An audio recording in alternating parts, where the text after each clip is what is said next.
Пошли. Все вместе. Какие ваши доказательства? They want you to comply. Cancel culture is about canceling. Cocainum. Up yours. Woke moralists. Up yours. This is systematic bullying that's happening. Woke moralists. Whoopsie. Up yours. And they believe that they can then Woke shut us moralists. up. Up around and find out. Up yours. Woke moralists. They seem animalistic is what I mean. No, they're worse than animals. The woke mob, they ruin everything. They stop Ben Shapiro from going to events and speaking. They stop Ann Coulter from doing it. I will never surrender even a single inch of ground to a pitchfork mob. You never cave to the mob. We will never bow to the mob. Ever. No matter what. So you see the final expression of cancel culture in terrorist groups like Up yours. We'll see who cancels who.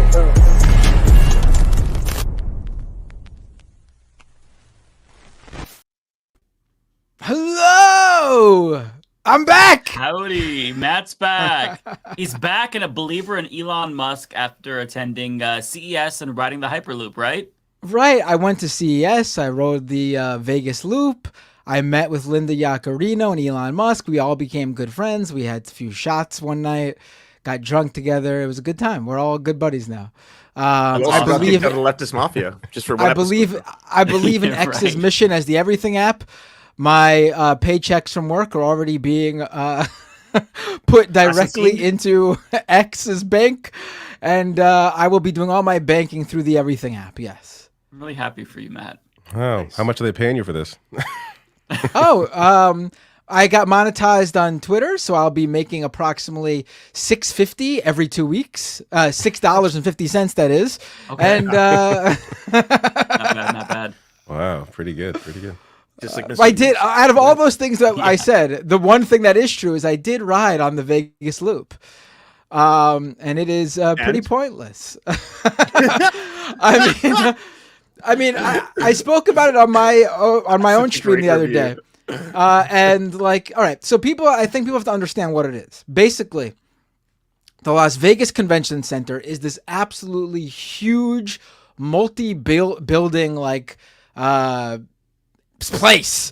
It's huge. Mm-hmm. It's got like the north wing, the south wing, the west wing, it's all over the place. It's all the same compound, like the Vegas Convention Center.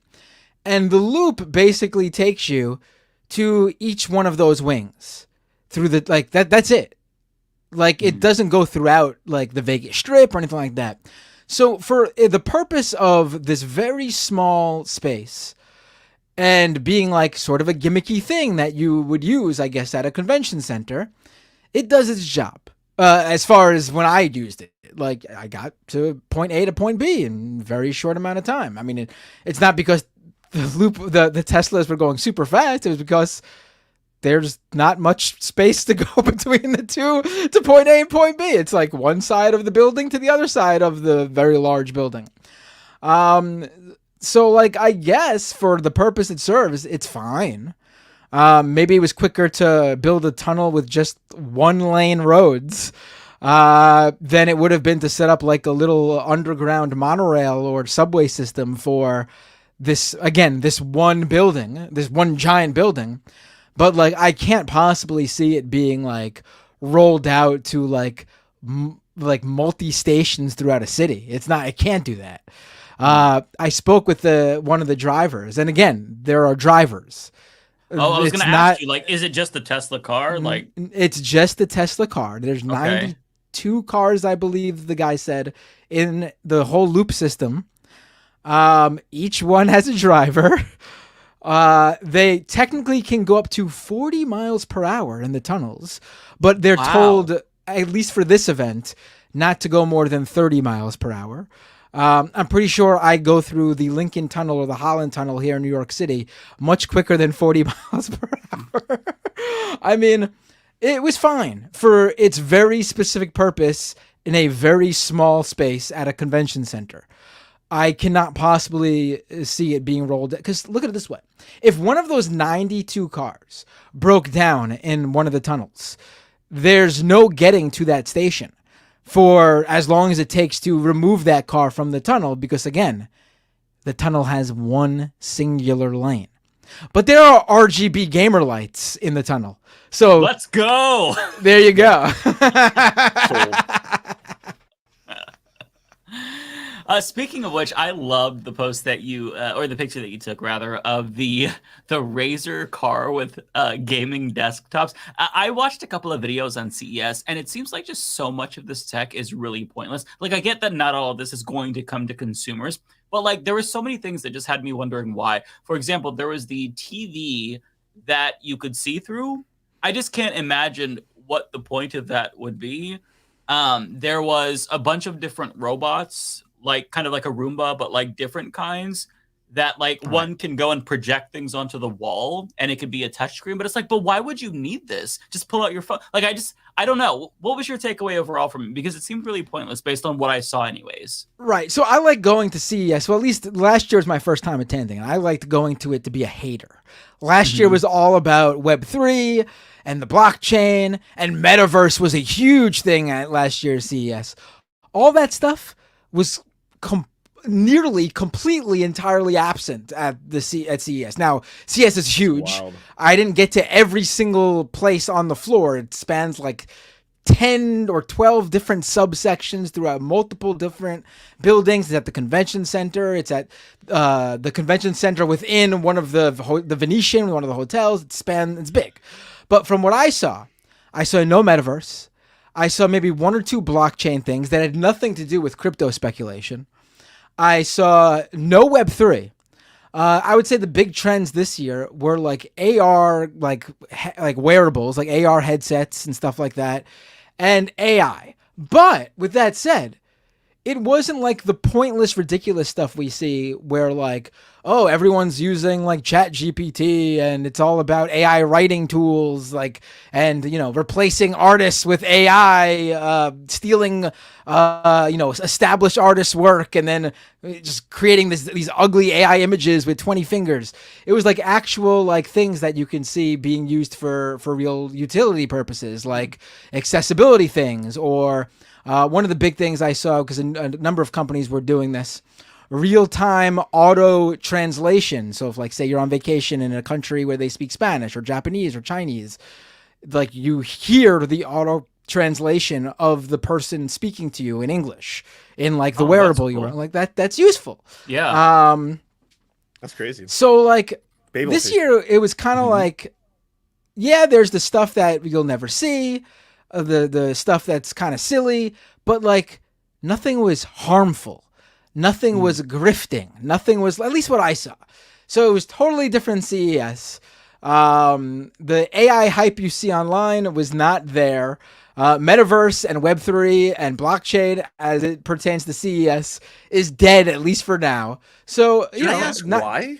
Like, how did that happen? Because like Web3 was supposed to completely change the way all commerce and information and everything was done on the internet. Like, we were supposed to blockchain everything. And like, don't get me wrong, I'm super thrilled that's not happening. It was going to be a disaster, but like, it's not like Bitcoin is at zero, right? It's not like crypto's gone. Right. Crypto's always going to have like a place as long as people can make money off of it. So like, what happened? I mean, I think obviously the collapse of the crypto market was huge. A lot of companies decided that they weren't going to stay in, or they were getting out, or a lot of them weren't even doing this stuff to begin with and were just using the buzzwords to pretend they were like a Web3 company because it was the cool thing to pretend to be. I mean, when it comes to the metaverse, that was Facebook's baby, and everyone thought Facebook was going to lead the charge there. And they lost billions of dollars because no one cared to use the metaverse. So, I mean, there was no like money to even piggyback off of to like remain in that space. I just think the market wasn't there for it. Like last year, you could argue that the market is about to, come into fruition, and it was about to grow, and people were just realizing like that was their problem. That was probably what they were pitching to investors. But this year, it's hard to argue that when it came, it had its moment in the limelight, and it failed miserably. Yeah, that's also like the barrier to entry for like a VR headset, that you already have to go over that hurdle, and then you have to hope that the person that gets that actually wants to engage socially through Facebook, which most people that I know that buy a headset are gamers. Like that's largely the audience. So I don't know. And even then, it's not a lot of people. Like VR gaming is not massive either right now, and it's been out for a decade at this point. So it's just it's too expensive. People have no money, and there's just very little time and interest to spend in your head on a headset as opposed to doing anything else. No, right. I think and nobody wants to talk to people like metaverse, so you can talk to your Facebook friends. I don't want to talk to any of these people. Right. It just doesn't make sense. But it's all free on VR chat, and that's popular. I think like yeah, VR chat already did it better for free, and there was nothing anyone like. I think the problem with the metaverse is that they were pitching it as this can replace your jobs. Like this could be your job, and it's like, do you want to go into a fantasy world where you work in an office all day? And everyone was like, no, that's like that looks and sounds horrible. Why would anyone want that? It's very it ruins the whole purpose of or one of the benefits of working from home is that you see that you're in your home. if you're at home working from home and you're back at work, it kind of defeats the purpose. Yeah, I remember they had like this concept of shopping where you had your VR headset and a shopping cart, and you're picking like this ugly PS1 like store, and you're like grabbing something, put it in. As opposed to like buy. Purchased. Yeah. So like, much how is easier. That more convenient. Why do you want to spend why do you want to spend time in the store when the whole point of online shopping is you don't have to be at the store. Skip it. Right. I can do something else now. So ridiculous. Right. Matt, I'm curious. Right. There was one thing that I saw that I'm not like optimistic about it, but I thought that could be interesting if done right. So there's a gaming monitor that is 3D without glasses that's similar to the 3DS. Like it's stereoscopic 3D, and you don't need to did you get to try that? I did not. Well, first of all, let me just ask, am I lagging for you guys? Because everyone's lagging for me. A tiny bit. Okay. I might have your to voice restart. is off your voice is off a bit, but it's not like it's out of sync a bit, but you're not really lagging, at least not for me. Okay. Well, I didn't get to see that one. I saw 3D monitors last year, and I thought they were cool, but I didn't see them this year. The big thing this year were those transparent displays from Samsung and TCL. They were like the big, I think, hit this year, where it just looks like a big slab of glass, and then you turn the TV on, like see-through glass, and the display shows up where that like slab of see-through glass was. Cool, but what are the black but levels also, on that? but also like, harmless too. Like not good. like horrible tech. Like just cool. Yeah.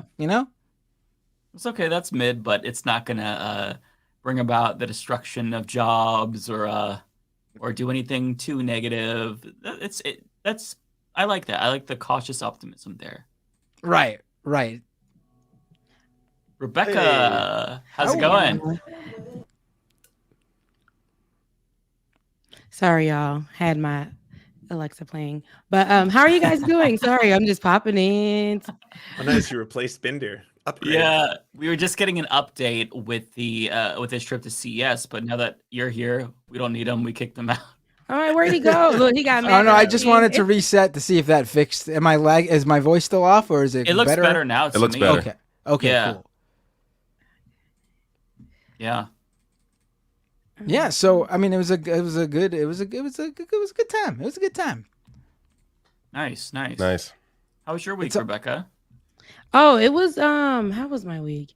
It was it's been a lot, like work, but I had a good therapy session, and good. I had I'm not somebody who set like this year, I would say like too many resolutions this year, because I feel like I started like at the end like of December. I was like, okay, you know what? Or even like the beginning of December, I was like, okay, you know what? We're gonna do some things. And like I said in the short clip that I had posted, I've already failed like a lot. And I think this week it was a lot of failures. And I was taking it a little hard on myself.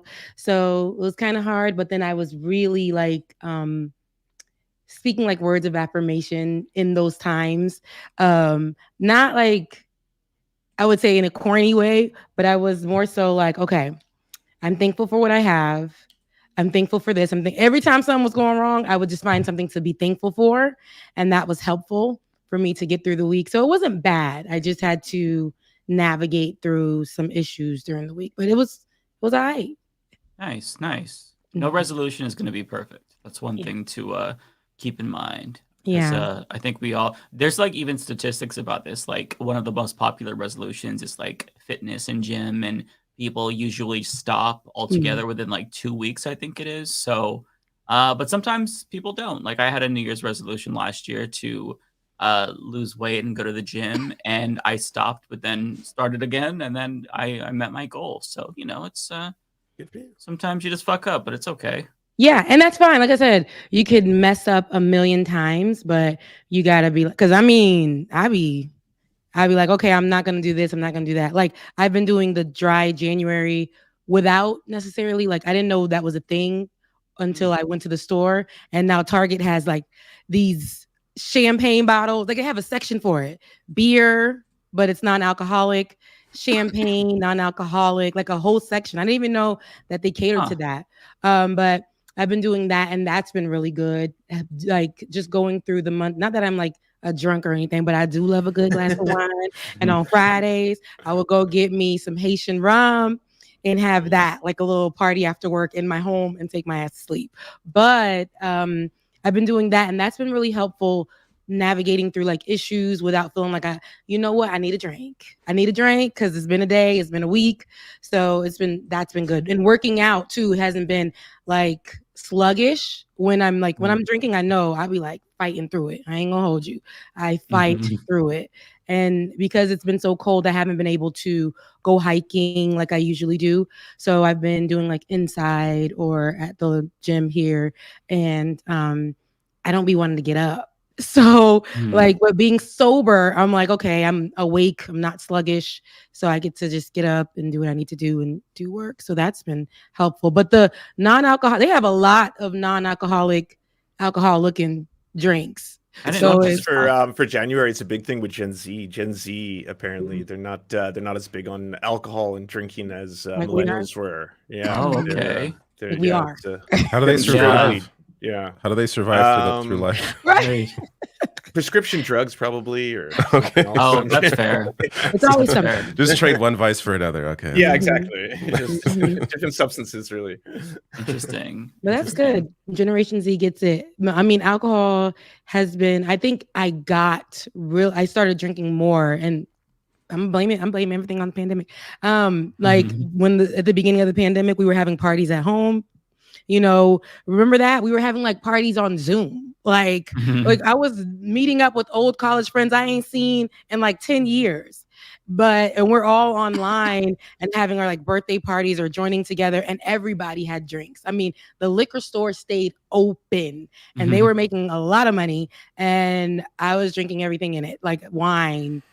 I don't even drink vodka like that, but we had like vodka. I bought it just because it was pink and it was cute, and we were just drinking. I tried new margaritas, like all kinds of things. And then I realized, girl, like you're gaining so much weight. It was food, ordering out all the time. It was a mess, but I think everyone went through that in COVID. Oh yeah, like that's the first time I would see friends like blacked out in Zoom calls. This is wild. Yeah. It was a wild future. Yeah, this is the future. And now we're all like in therapy, or we're all like, trying to wean off of some, like whatever our vice was at the time to get us through. Like people are trying to like not be so dependent on it and know they can, hey, I can live without that. There was a point in time that I did. I can, minimize this usage and be okay. So yeah. Yeah, that's good. I'm glad to hear that. Yeah, I have not made any progress towards my New Year's resolutions, unfortunately. That's all right. But care to share I'm not what they are? give up. Yeah, what are yours? Mine was kind of vague. It was just more like try to take. So last year was me taking my physical health seriously, and I do feel like I accomplished that. But I mean, it's a work in progress. This year, I really want to take my mental health seriously, and I'm not sure what that means. Like maybe see a therapist or something like that. I have reached out to a couple of clinics, but they haven't gotten back to me. It's just a matter of like figuring out who takes my insurance. I did start my own at-home cognitive behavioral therapy for panic disorder. Okay. And I we'll see how it goes. I'll keep doing that. But basically, you're supposed to simulate panic attacks by giving yourself a panic attack through various means. Like if you kind of feel shortness of breath, you're supposed to breathe through a straw for several minutes. Like things like if you're claustrophobic, you're supposed to like you're supposed to do it over and over and over again until you get used to the feeling to where you don't really have that fear anymore. So that's kind of how I'm trying to. Exactly. Yeah. So I'm trying to recalibrate my brain. I've done this before. Like my anxiety with like really long car rides and stuff like that. It went away when I had to commute to work and to school. But since now, I don't really leave. I don't have a reason to leave as much. There's not really like the potential for me to expose myself to that and trigger my claustrophobia. So when I am in a situation where I'm in a car for like 30 minutes, it's like, oh fuck, I'm having hot flashes. Like this is annoying. So yeah, just trying to work through that and then force myself to do more things. That's good. That's really good. I mean, what therapy can come in. That's what I was saying last time. Therapy can come in so many different forms. It doesn't have to be talk therapy. So whatever works for you, works for you. So that sounds good that you're working towards something. So that's good. Yeah. So on the subject of politics and stuff, I shared a link with you all to a video because I feel like this week Biden is going out of his way to like it feels like he's not trying to win. So there's a video today that went viral where he was talking about, is our bombing campaign in Yemen working? No. Are we going to continue it? Yes. And then there was this interview on The View where Sunny Hostin asked Kamala Harris what the Biden administration's response is to young people, Gen Z, millennials, when it comes to Israel-Palestine. And her answer was just so bad. And somebody pointed this out on Twitter. Look at the way she speaks about October 7th and then the Gazan genocide. And the way that all of a sudden when she switches to talking about Gaza, there's just this lack of humanity. And coupled with the fact that like her answer is abysmal, it just is like I feel like at this point I've kind of just accepted that they're going to lose and Trump's going to be the next president based on how they're handling this. Many say that one of your many strengths as a surrogate is your connection to young people. Nobody I says believe this, that by to the be way. True. But she's trying to be nice. Voters between 18 and 29 years old stand out as disapproving of the way the Biden administration is handling the Israel-Hamas war. They do not support sending weapons and money to Israel. They are advocating for a humanitarian ceasefire. How does the administration respond to the concerns of this very important part of the Democratic voter base?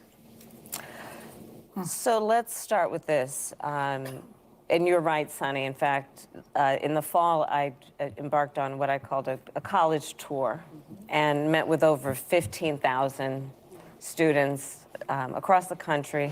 I just have to say I love Gen Z, by the way. I think it's a spectacular generation. Let's pause there for a second. That comes off as so forced. Like, by the way. Also, by the way, vote for us, please. Please vote for us, please. I love Gen Z, and I was at the HBCUs. I was because I went to one. Gen Z, shout out to Gen Z. It's given, yeah.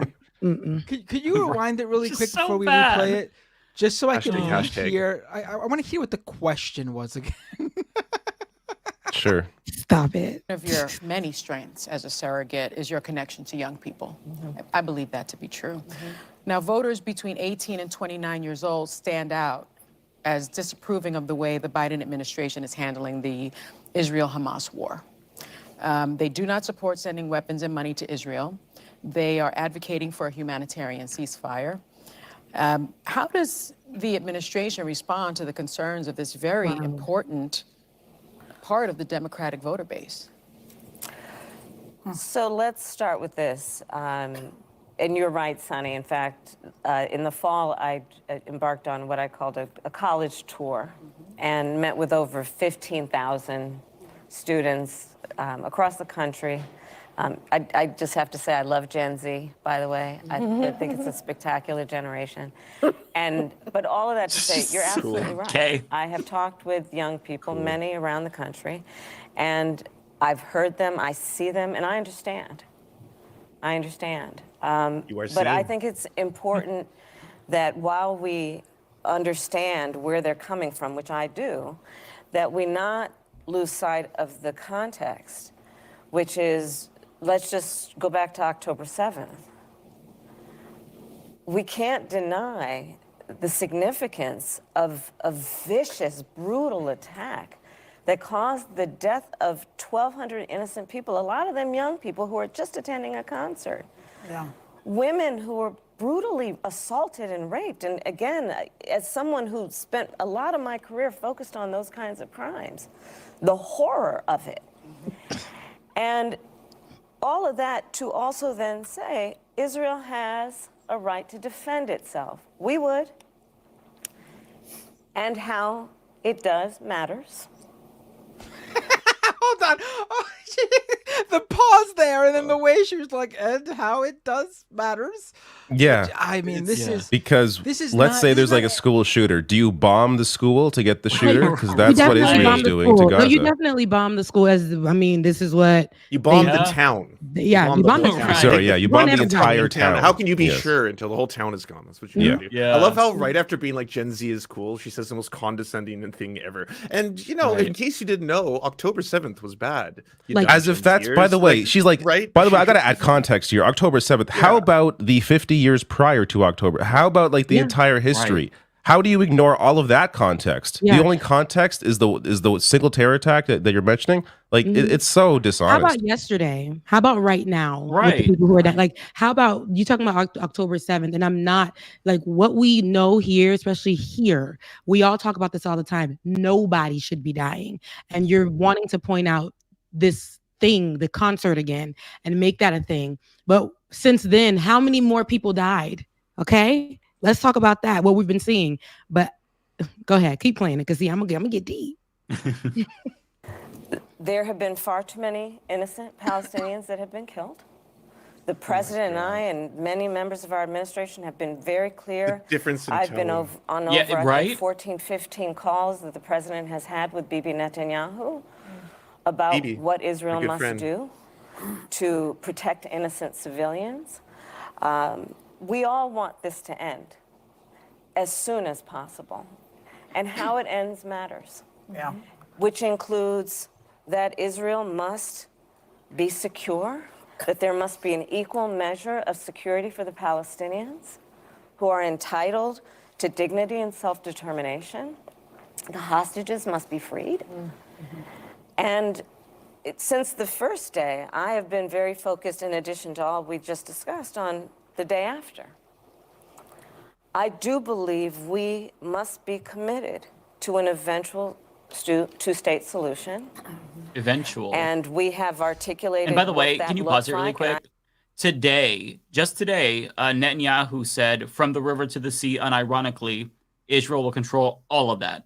All of that. Yeah. So, just to give you some additional context, you know, of what when she's saying this. Netanyahu is publicly spitting in the face of the Biden administration after they're publicly saying, "Hey, we want to see, you know, this is what we want to see after the end of this so-called war, even though one side's doing all the bombing. This is what we want to see is, you know, two states." Netanyahu just saying, "No, that's not going to happen. That we're going to control everything from the river to the sea," using that phrase that is so.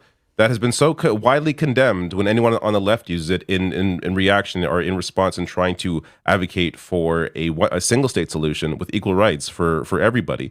But when leaders in Israel literally say, "No, we want to destroy Gaza completely, take over all of the land," it's just this is their partner.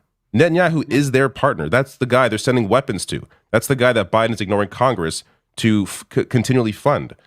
And how can you possibly think you can hold a state accountable when you give them everything that they want while claiming, "Oh, but we are advocating for our position, and they're, you know, we're in talks. They're listening.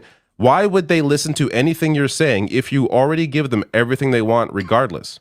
It's just the entire strategy here is obviously ridiculous and not working. If they actually, by the way, if they actually care, if they're actually being serious, which I don't. It's hard to think that the Biden administration actually wants any kind of solution here when their actions don't show that. Yeah, and on top of that, keep in mind, only 11 Democrats in the Senate voted for Bernie Sanders' resolution to simply have the State Department report on whether or not Israel is doing human rights abuses. I mean, you don't really need that report. It's pretty obvious, but like it was a way to just say, hey, we do care and we're just going to follow up on. There's like, no, fuck it. We're not even going to try to rein them in. So this is why they're doing that. So every single time they say, yeah, they've killed too many Palestinians, we do care about this, you know, how they defend themselves matter, proportionality matter. Like they don't, like they're just lying. Mm-hmm. It's also like it's a massive disconnect from where like Gen Z is at on this. I don't know if you've watched like TikToks by like, you know, very famous or big Gen Z accounts. They are so tuned into this issue. Like what she's talking about right now, this could have been talking points maybe, you know, near the end of October or something. We're at a point now where you've got like hundreds, if not thousands of doctors going to the UN saying, hey, the mass starvation that we warned you about, that's taking place now. We're at the point where like babies are dying because their mothers don't have enough milk to feed them. So now newborns are dying. That's how fucked up it is. Like over 10 kids a day are having limbs amputated without anesthetic. Like at this point, to keep doing this condescending bullshit where it's like, well, we have said that we want to, you know, obviously limit the amount of human suffering. Like we're witnessing this shit happen in real time. Everyone is like, this is fucking fucked. Stop. I don't know. It's wild. Yeah. Like, why can't she mention the word ceasefire? We haven't heard her call out what's happening in Gaza or Palestine specifically. It's like she has to stick to the point. She has to stick to the talking points that keep Israel seeming like they're the only ones. But in comparison, if we juxtapose the two, Gaza, Palestine, the people are dying. They are going to obliterate that place, and Israel will still stand. And all of the allies, including us, will still back them. So, yeah. Met with not only Israeli leaders, but Arab leaders about what that can look like if we have a commitment to the day after. So all of these things are true. Madam Vice President, I like the sound of that. It took 244 years and 49 men for us to be able to say, It did. Madam Vice President. It did. People are dying. Never take it for granted. But let's talk about race in our own country. Okay. At a time when the Democratic Party is losing some support among Latinos. This one, it's honestly not worth it. She just responds to Nikki Haley saying that America has never been a racist country. Her answer here is perfectly reasonable. Nothing worth criticizing. I just wish that, like, first of all, I'm really thankful that Sunny Hostin actually asked this question. I think that's super important. I just wish that there was a follow-up, but she probably only had one shot to take, and that was it. Then we had Anna Navarro come in with the bootlicking, but it's not the so bootlicking. But I really wanted to hear what she said, because that would have been my first time hearing that. But because I remember maybe 2 years ago, was it? She said that America wasn't a racist country. Kamala Harris said this. She said that? Yes, she did. And I remember. Did she? I don't remember that at all. I covered it. And she said America isn't racist. And this is when this is the beginning of COVID. We were all fighting for something to be done for the protection of Black people here in America. And then with COVID at the same time, we saw an uptick in Asian abuse and Asian hate crimes. So then the Asian hate crime bill happened, and we didn't get anything for the African Americans or Black people in America. And so she did say that. And a lot of people were like, hold on, sis. Like, wait a minute. Like, that's not. So I wanted to hear what she said. I have that right here, actually. Okay, yeah, that might be because I have the article right here from The Hill. Maybe America wasn't a racist country then, and it at that time, it was definitely racist. That's why she said that, and then all of a sudden signed off on the anti-Asian hate crime. So that happened. So she knew that America was definitely racist, and she would have never had supported that bill to make sure that the Asians were protected because of Donald Trump's comments on China and, it being the China flu, all of that. And they were getting attacked in the streets. So she knew what's up. It's just, like I said, talking points. You got to stick to it. So just to clarify, though, Nikki Haley said that the U.S. has never been a racist country. Yeah, I think that's what she said. That's probably the difference between her and Nikki Haley's Kamala. name. I really would love to name her by her. Was it And she's Nimrata? She's also, yes, her actual name, of course, which she doesn't use. But she's also discussed how she's faced racism, and I believe she's used those words. So for her to like maybe I don't know. Again, I'm not to get Nikki Haley's head is weird. And but Kamala Harris said that we weren't in a time where race was literally at the top of an issue. At that time, we were dealing with the George Floyds, we were dealing with the Breonna Taylors, we were having to fight for Black Lives Matter to be recognized. They were blaming Black Lives Matter for a whole bunch of stuff that we had nothing to do with at the time. It was a lot happening at that time. And then Asians, nobody wants, and again, and this is the thing, we don't want any minority to be abused for being who you are, for your skin color, for none of it. No one should be for their skin color. And having to fight for that was a thing. And her representing the Asian side and also the Black side, she's both. So we were looking for something there, and for that to have been a comment, that's why I wanted to see how she was going to answer it there. And if she said something, I can show it if you want to see it. I would love to hear. I would just love to hear it. I do have the quote. So the headline from The Hill is Kamala Harris agrees with Senator Tim Scott, a Republican, that America is not a racist country. And she said, and I quote, "No, I don't think America is a racist country." So it happened. I remember I covered it like nobody's business. I went off that day. During 2021 to say this. Wow. Never take it for granted. But let's talk about race in our own country. Okay. At a time when the Democratic Party is losing some support among Latinos, among Black voters, Nikki Haley, who like you is of Southeast Asian descent, said this week that this country has never been a racist country. So let me ask you directly. Do you agree that America has never been a racist country? First of all, and I think everyone agrees, we all agree, the issue of race in America is not something that should be the subject of a soundbite. Yeah, and then she does a soundbite. The history of racism in America should never be the subject of a soundbite or a question that is meant to elicit a one-sentence answer. Girl, so but there is answer it. no denying that we have in our history as a nation racism, and that racism has played a role in the history of our nation. And when I think about it, I think we all would agree that while it is part of our past and we see vestiges of it today, we should also be committed collectively to not letting it define the future of our country. But we cannot get to a place of progress on the issue of race by denying the existence of racism, by denying that was like 6 sound bites in a row. Of racism. It was. To suggest that enslaved people benefited from slavery. We will not grow as a country to push that kind of approach and doctrine and misinformation. It is not in our best interest to evolve on the issue of race in America to suggest that the Civil War was prompted by anything other than slavery in America. It is not in the best interest of our progress as a nation to ban books and deny this is 17 sound bites, baby. We got 20. She's going for the high score. I got just a heads up. I got a message on my YouTube stream saying that this is copyrighted content. You got a copyright strike? What? Oh damn. No, mine too. Your stream has been temporarily blocked. We detected video belonging to a copyright source. Oh, how could you? This was commentary. All right, we were criticizing this. We were saying this is shit. This is poo-poo.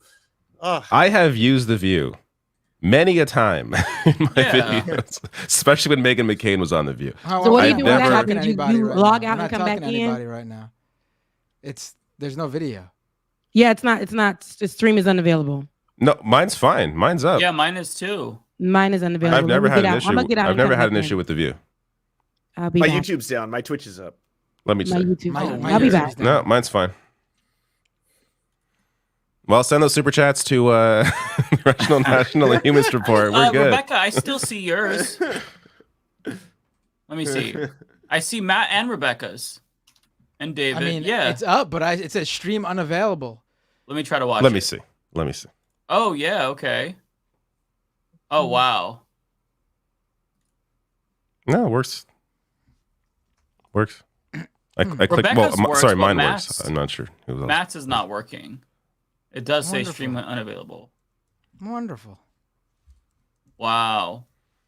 That's so random. We've used yeah. clips many times on this show as well without you guys having The issues. View is pretty heady about how they actually copyright strike. I should have said something. Well, it's. I mean, clearly it's automatic, right? Like they're not. I can't imagine. Yeah. But for some It's the reason, K-Hives that tried to take us out. I didn't know that. microphone. Oh, is it? Yeah, it's the K-Hives. They're rude. Well, if we want to get some non-copyright Kamala content, I put a link to the TikTok impersonator of Kamala Harris, who is Wait, but the again, best. we're talking to nobody right now. Let's restart the stream. But no, we we're are still talking to streaming. people. And what's wrong with that? Why can't we just hang out and have a conversation? I know. Oh wait, my stream's back. Is it? Again, my stream is fine. So Mike's yours is fine, we're right? back. We're Yeah, back. mine's We're back. fine. We're good. My YouTube. Rebecca's was never down for me. It probably. It sounds like it was just you, Matt, for like half a Rebecca's- second. it's I think it's Rebecca. fine. Yeah. That's so bizarre. Yeah, mine's up. Is there a certain amount of audience viewers you need us to wait for, Binder, before you're willing to have a conversation? The number hasn't even changed on screen for me. It's still like over 1,000, so I think we're fine. That sucks though. Why did that happen? I don't know. It's just I think it's just auto. It was just like an auto. Yeah, but it's weird how. Rebecca, is yours back? Oh, you're back. No, I just took it down. I put up another one. So, and I keep putting up the wrong date on that. But yeah, I just took it down. It was down. It was telling me that it's not available. Yeah, It seems I like think Matt's is back. It right? blurs out the. It blurs out like it shows a message that says this stream is not available while you're playing that content. And I guess when it detects you stop playing that content. So I should have left it playing, but it's okay. I'll Okay. just roll over to the new stream. Okay. Well, now just to we should play the impersonator of Kamala because I do want everybody to see that. Let me pull that. That up. was Give me very a second. weird though. It was. Mm-hmm. I've never seen that before. That must be. I blame K-Hive. It was K-Hive. Yeah. Well, K-Hive, we love you and we'll never stop loving you. Okay. But here's this for you. I'm going to share it. They're going to love it. It's objectively hilarious. Sorry, I opened your link. Have you seen it? It's so good. I'm trying to find out how to stop. What the hell's going on here? Here, you're gonna share it. All right, go ahead. Okay, yeah, I got it. Okay. Kamala Harris. I am here with representative. Okay, Charlotte. You're a very great representative. And I want to stress bipartisanship. Charlie here is a Republican. Okay. Well, I am a Democrat. Is that a coyote? Pretty good. Is that a coyote? No, it's not a coyote. Okay. Yeah. Okay. Okay. Did you hear that banshee? There was a banshee and it screamed. Did you hear it? The game is called Go So Down. wholesome. The laugh is on point. Yeah. It's a one-person game. Okay, I guess I'll watch. That's good. That's a fun game. Should I go down the slide?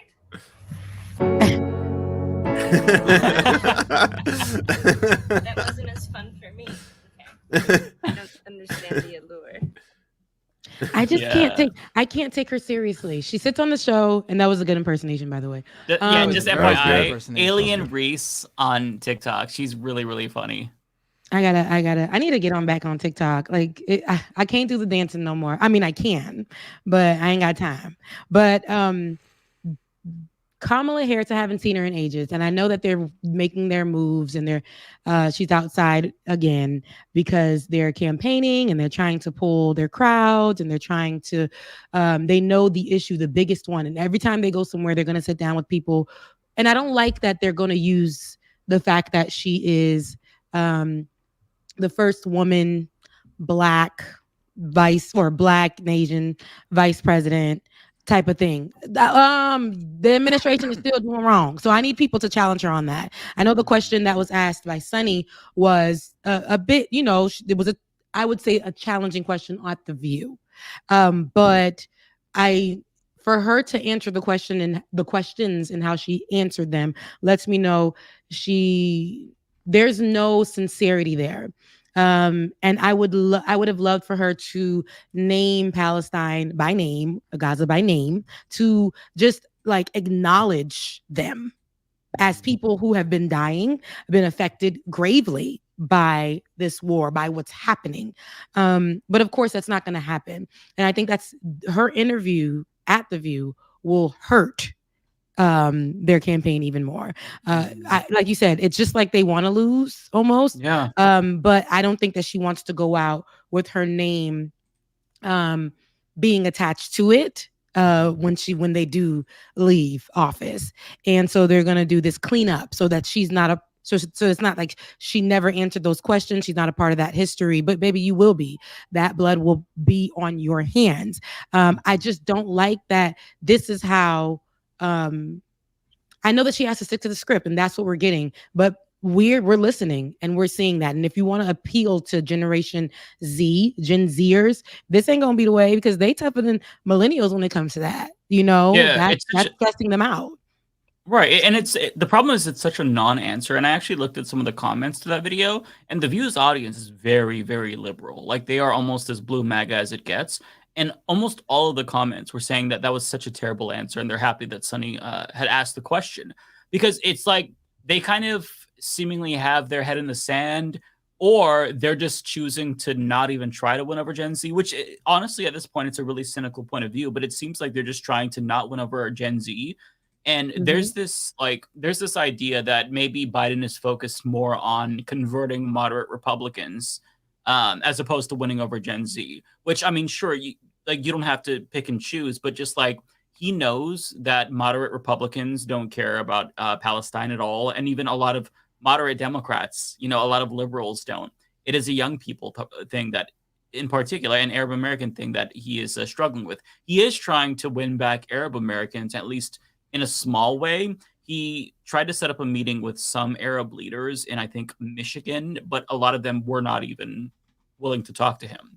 Mm-hmm. So that's, I mean, it shows you that, okay, there's this like instinct in him to think, oh, I should try to repair this bridge.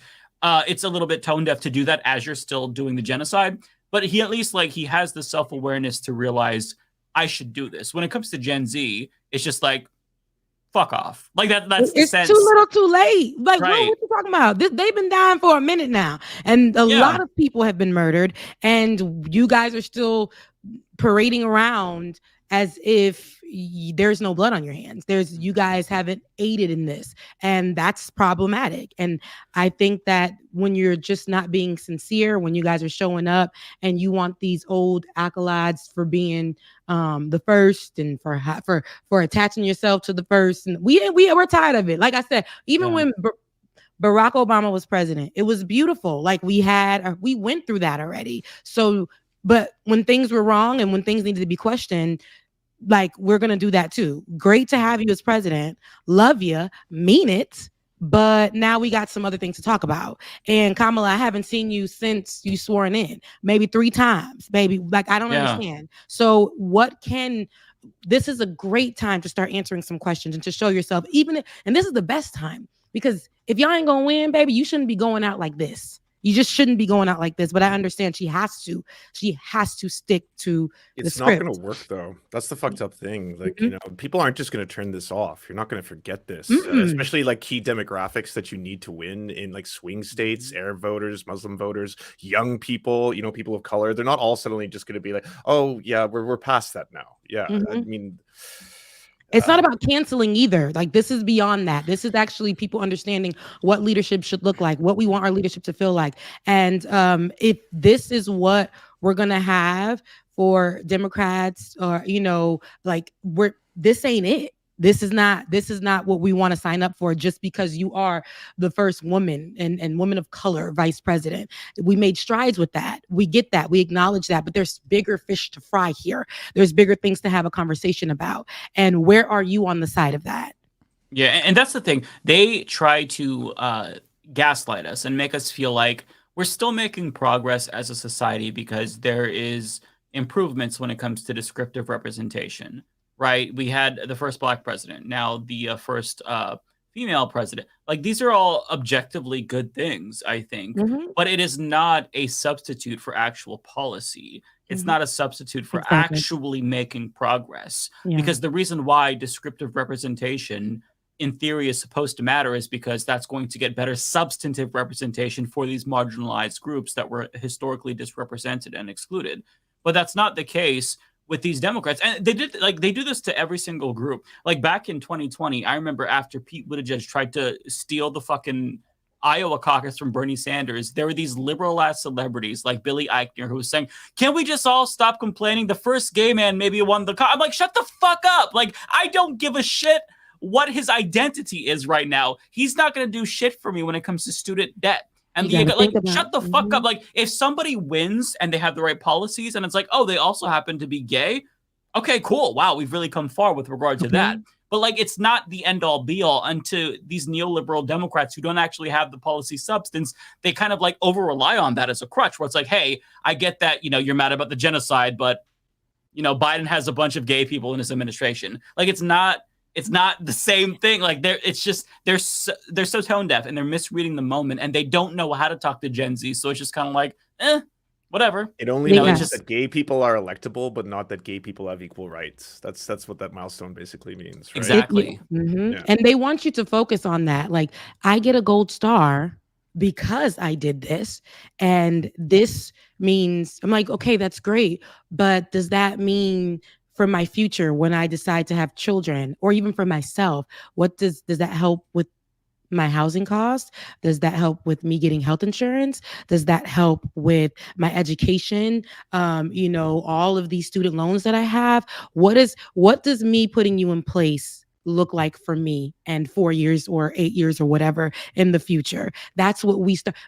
I remember when I first got into politics about like 8 years ago. Oof. Child, I was a young thing. But, when I did, and I remember Ben sitting me down because I'm so used to journalism and just really giving you the who, what, when, where, and why. And this is when Trump just got in office. So now digital journalism gave you the free space to start actually giving the facts first. And then we go into conversation where we're actually getting real and, whatever. So digital journalism gave us that. So I remember him sitting me down because I was just so used to giving my journalism voice, reading off a script. And he was like, let me sit you down real quick. What do you think about Kamala Harris? And I'm like, she's the first Black and she is. And she went to an HBCU. And he's like, what do you know about Kamala Harris? And I said, well, she worked, in criminal justice. And what do you know? So then he gave me homework. And he's like, go outside of your journalism hat and start thinking about. What was that part of it? Yeah, I was called her by the wrong name too. And he was like, go outside of that, and what would that look like if she represented you?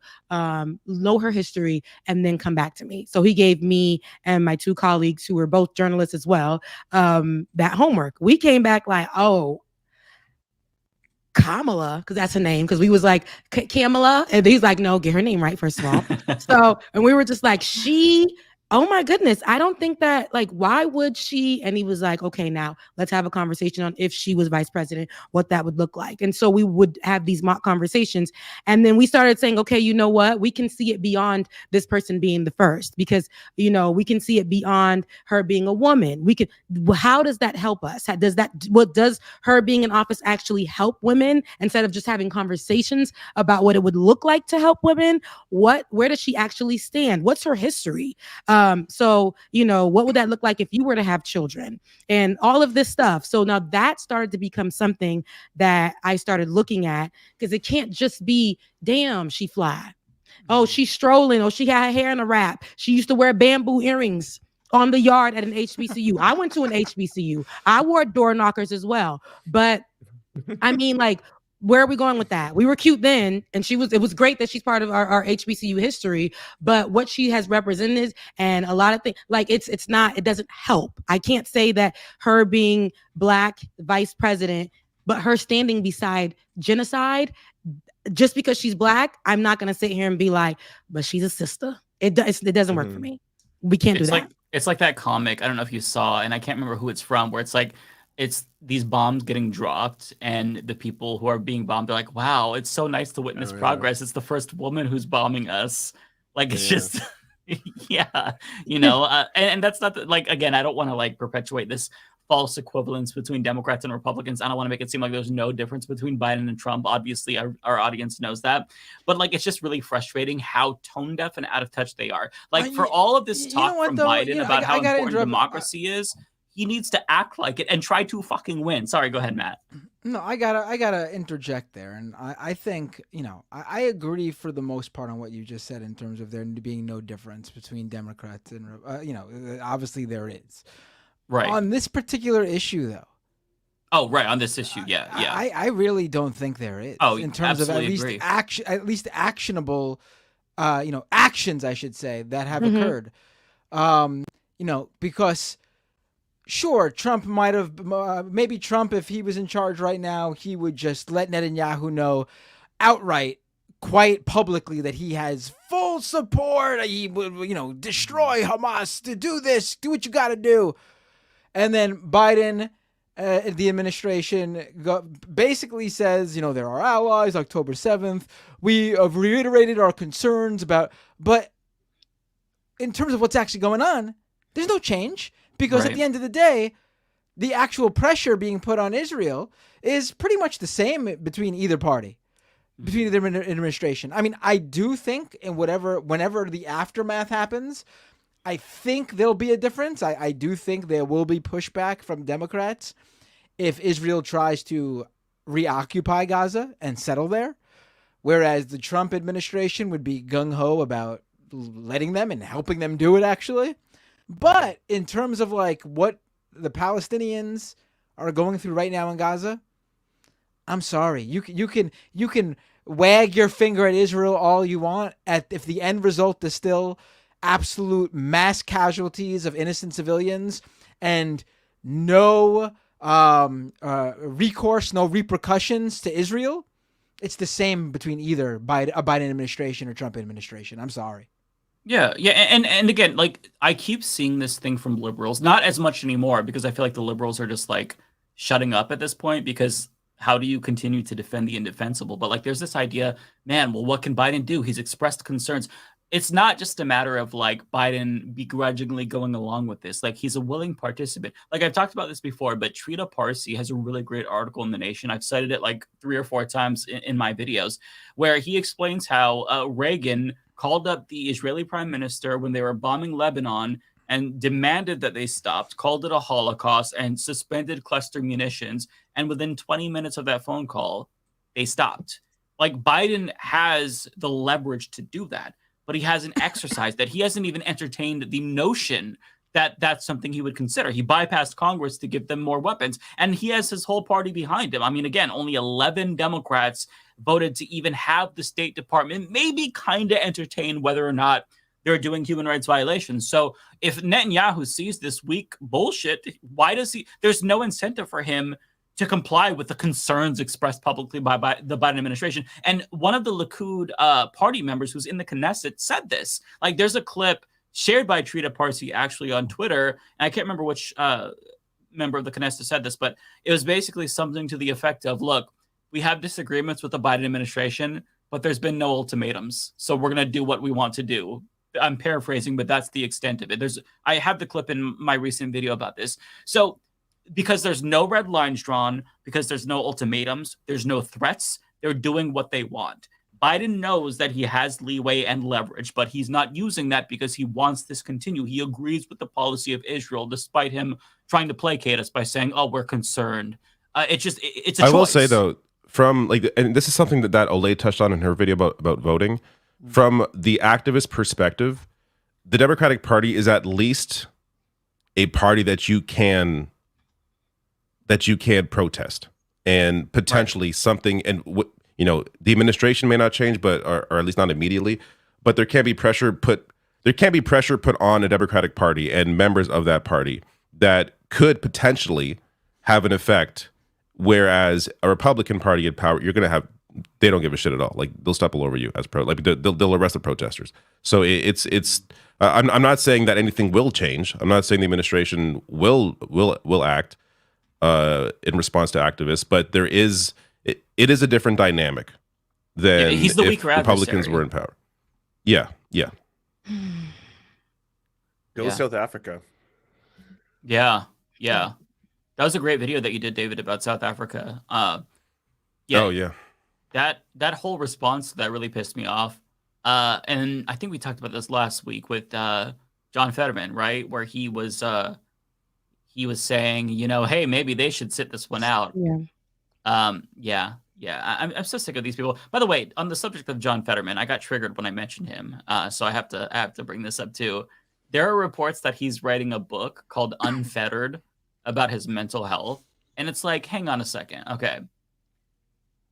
Why aren't you, like, I don't know, using your power to try to expand mental health access? Like, it's great to hear you talk about your struggles personally, but not everyone can afford a therapist or let alone afford to check themselves into an actual mental institution if they're feeling these thoughts. Like, what are you doing to improve mental health for all of us? Like, if we wanted to read a book about mental health, there's plenty of other books. Like, I don't need to hear from a fucking senator about his experience. Like, I want you to act, dummy. And he's not, like, they're so useless. Democrats, God, they're so useless. They're just seat warmers. They're not fascists. That's the extent of their fucking utility. They're going to get book deals. They're going to be fine. Like the people who are saying that they've been affected. But a lot of times we picked you to represent us or be a leader for us or be a voice for us. And you guys just ride the wave and wherever it pays, or when they're telling you to make a talking point or stand on the side, you guys will choose. I don't understand who we have as leadership right now. But like you said, David, I will agree with that. I mean, there can be change there. There can be. They're not people who I think are opposed to it, but I think sometimes we get places where people are too silent, who are supposed to be our representation. And I think that's where it becomes problematic, because we picked you to be our leaders and our voices. And when we need you guys to step up and do what you need to do, and this is not all of them, but it sucks that you are our representation and you can't speak up. Or when you do speak up, sometimes it's on the side. That is wrong. And I think that is like, yeah, but it's reframing those in power as your opposition and who is the weaker opposition. I would say Democrats are the weaker opposition to activists than Republicans are. Republicans are actively always going to be, you know, just, you're not going to move them on anything. Democrats are the weaker opposition. Did you guys see when Vivek, he pulled out? Right, he ain't running for president no more, because I mean the numbers are low. But did you guys here? Let me drop it in the chat. That Ben had talked about it briefly, where he was speaking to a group of people, Republicans. And I think I said it on this show. I've said it on Like It or Not. I'm like, I don't know who he thinks he represents, but those same people, the Republicans, the people he wants to cater to, see him as Middle Eastern people who were responsible for 9/11. That's what they see him as. There were interviews with people in Iowa who were like, I couldn't vote for him because that's the one that I want. So I'm just like, he's not Muslim. Wait, what? Yeah, because his name bothers me. But I said this though. I'm like, even though you aren't even a part of the group of people from the Middle East, like that they're talking about, but they're going to look at you because it's racism, and they're going to say that you are that. And, but I just dropped the clip in the chat. Well, where Babylon Bee, do you know the Babylon Bee? They're like the right-wing Onion, basically. They put out their like joke of the day where they're like, Vivek will get a job at 7-Eleven now for the Trump administration, right? Yeah, and so a whole bunch of Republicans were in the I was surprised, okay? This was the wokest I've ever seen the MAGA crew. They were all dropping like, kind of in poor taste. I mean, come on, the guy's on our side. How could you do this? And now there's like this little mini war going on amongst them where like Matt Walsh, all these ghouls, they're all like, oh, everyone's got to wake up and realize like this joke isn't racist, it's hilarious and all this kind of stuff. They be your own people, huh? guys, but I don't like his name. I don't like where he came from. After 9/11, I still harbor a lot of hard feelings about that. It's okay. I mean, is he Trump? No, but he's okay. I had somebody call me for Vivek, and that person could not say his last name. But I was like, come on, are you just picking people out of the street or what? Like, you got to be able to say the candidate's name. I'm sorry. No other candidate did more to pass up. Yeah. You got to be able to say the It's candidate's amazing. name. I didn't like your name. You remind me of the people who, you know, were responsible for 9/11. I called that. I'm like, that's what they think of you as. Like, they don't care what your real history is. If you're Indian, if you're this, if you're that, Southeast, and they don't care where. They gonna look at you like you're a terrorist. And that's just what it is. It's pure racism. Then they said you got to be able to pronounce the last name. Meanwhile, their last names are like Smickenvich and all this other stuff. But this is what they're saying. See, I actually took that call differently. That person differently. That first one, obviously, clearly racist, connecting Vivek to 9/11. But that last one, I took it as the guy is saying that he was called by someone working for Vivek's campaign. And he told them?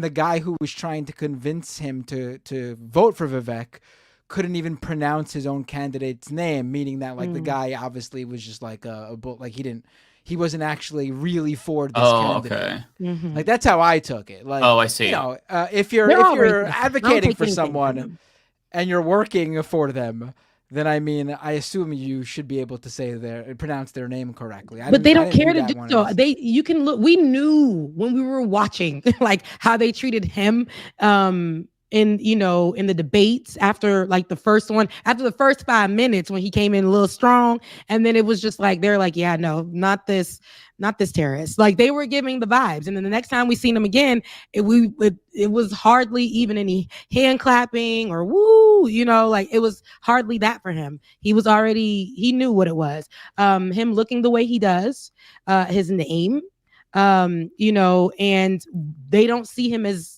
a true American. Now he tried to cater to them, but at the end of the day, they want their own. They're gonna want their own, a clean cut, racist, Christian, good old Christian, evangelical, good old boy, and can't have a vagina, has to be against everything, type of person representing them. Yeah, I just shared a clip in our chat. This is a clip from at the beginning of the video that I did about this, but just watch the first minute. So this is Vivek's wife talking to a couple of Republicans in Iowa, asking them what they can do better or something to that effect. And then just watch. I saw her your video look. on this, Mike, and it actually made me feel bad for her because I was like, she's been so patient, with people who are just sitting there like, I'm sorry, but terrorist. And you're like, yeah, no, but she's trying to explain it so calmly and collectively. Genuinely, I felt horrible for her. Yeah. What do people say gives them I can't vote for him because what are the things that they tell you? What answers can I help you provide? She's like, should I say this? Look at her face. Or just see Well, the only one I've had, and I couldn't even remember who said that to me, but they mentioned it's dark skins, and they think. Why in quotation marks? Yeah. What they believe I thought I was covering for it. I don't know, but yeah. And I tried to explain. Fair, not much we can do about that one. Well, yeah, so yeah. Because dark skin is black. So dark skin is he was dark skin. He ain't white. He wasn't black. But he was dark skin. So yeah. Got it. Yeah. It's just that I feel like this shouldn't leopards, be I tell you.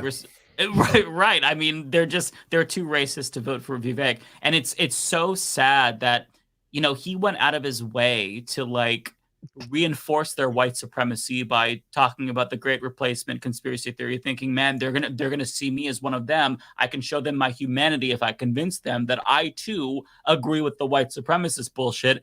And they're like, sorry, but we think you're Muslim and you're brown. It's just so sad. But that's you're terrorist.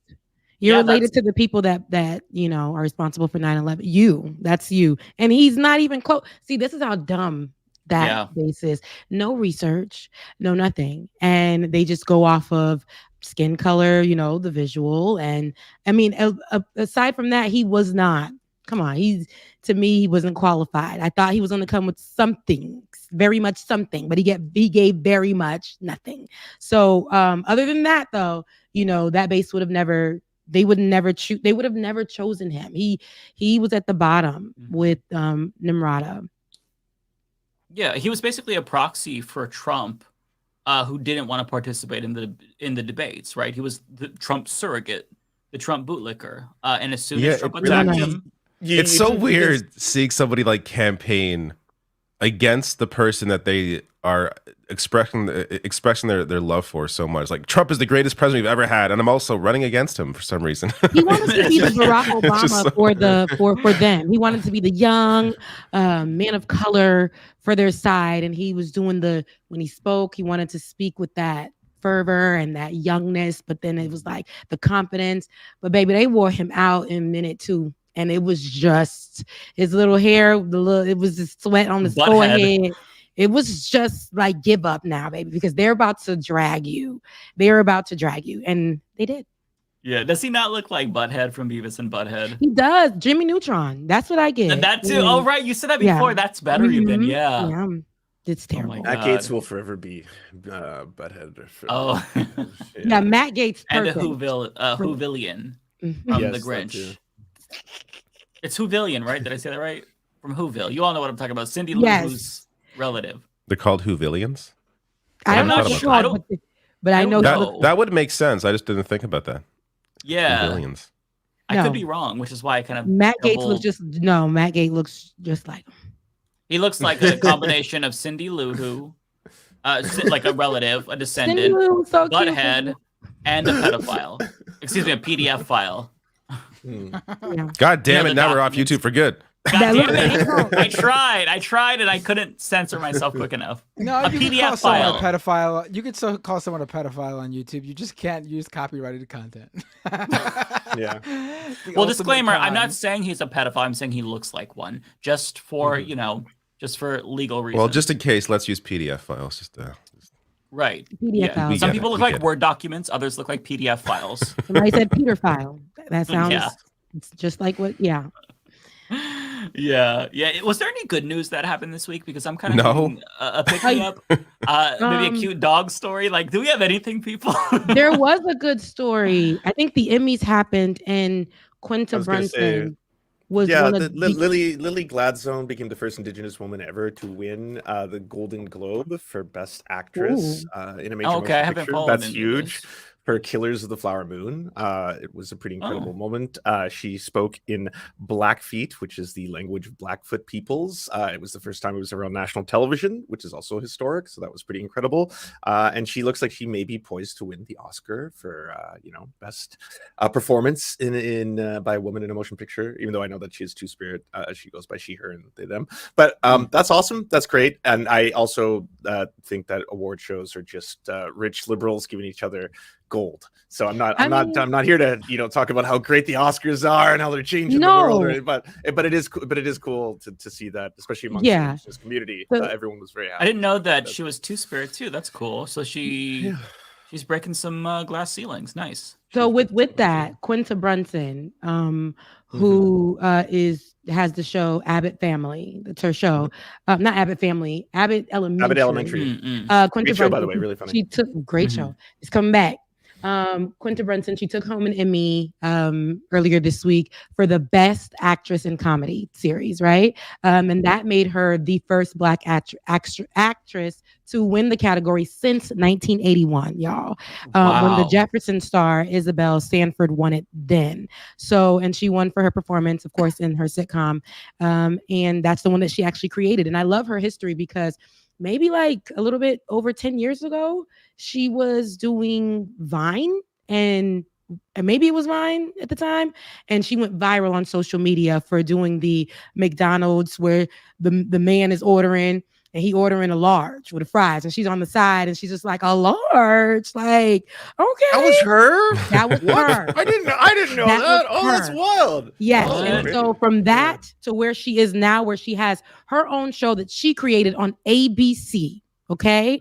Abbott Elementary. And it's good to see that she can come from here to where she is, from there to here now, and be a part of history since 1981, right? The first woman then who won that award from the Jeffersons. No other Black woman, and that's the Black woman, I would say, actress who won in 1981.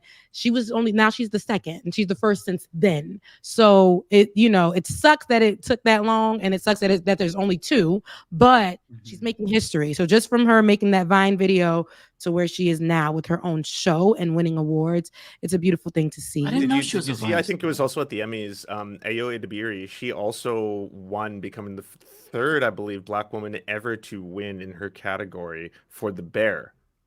Which I know is a divisive show. I'm not here to I watched The Bear. I know what it's all about. Don't worry. I like The Bear. Why is it divisive? Ayo is I don't know if you don't know who she is. She is killing it. I didn't know who she was like 5 years ago, and in the last 2 years, I've seen her in like so many good projects. She was in like a hilarious LGBTQ plus comedy, Bottoms. She was in the new Teenage Mutant Ninja Turtles movie. She's crushing it. She's really good. Oh. Why is The Bear divisive? Is there something that I'm missing from it? Because I watched it and I really liked it.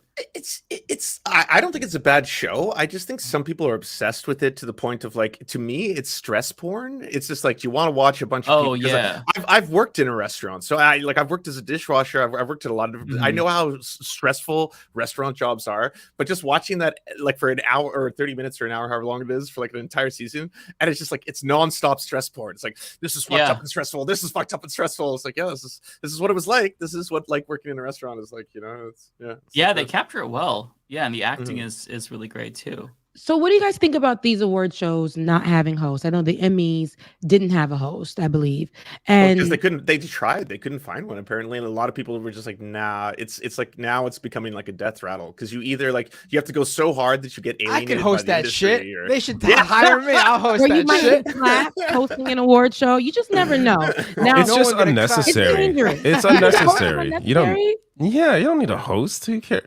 Who cares? I'm down. It's not necessary at all. I feel like it gives it's not order, necessary. and I feel like it gives it order, and sometimes it get like if you get a. That's what the voice. That's what the voice on the intercom, whatever the hell it's called. That's what that voice is for. It takes away from that's me. The order.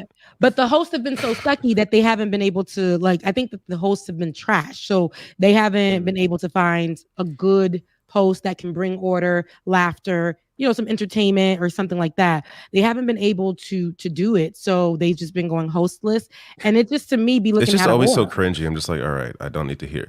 Anyways, I mean, I don't watch these shows now anyway, so I don't care.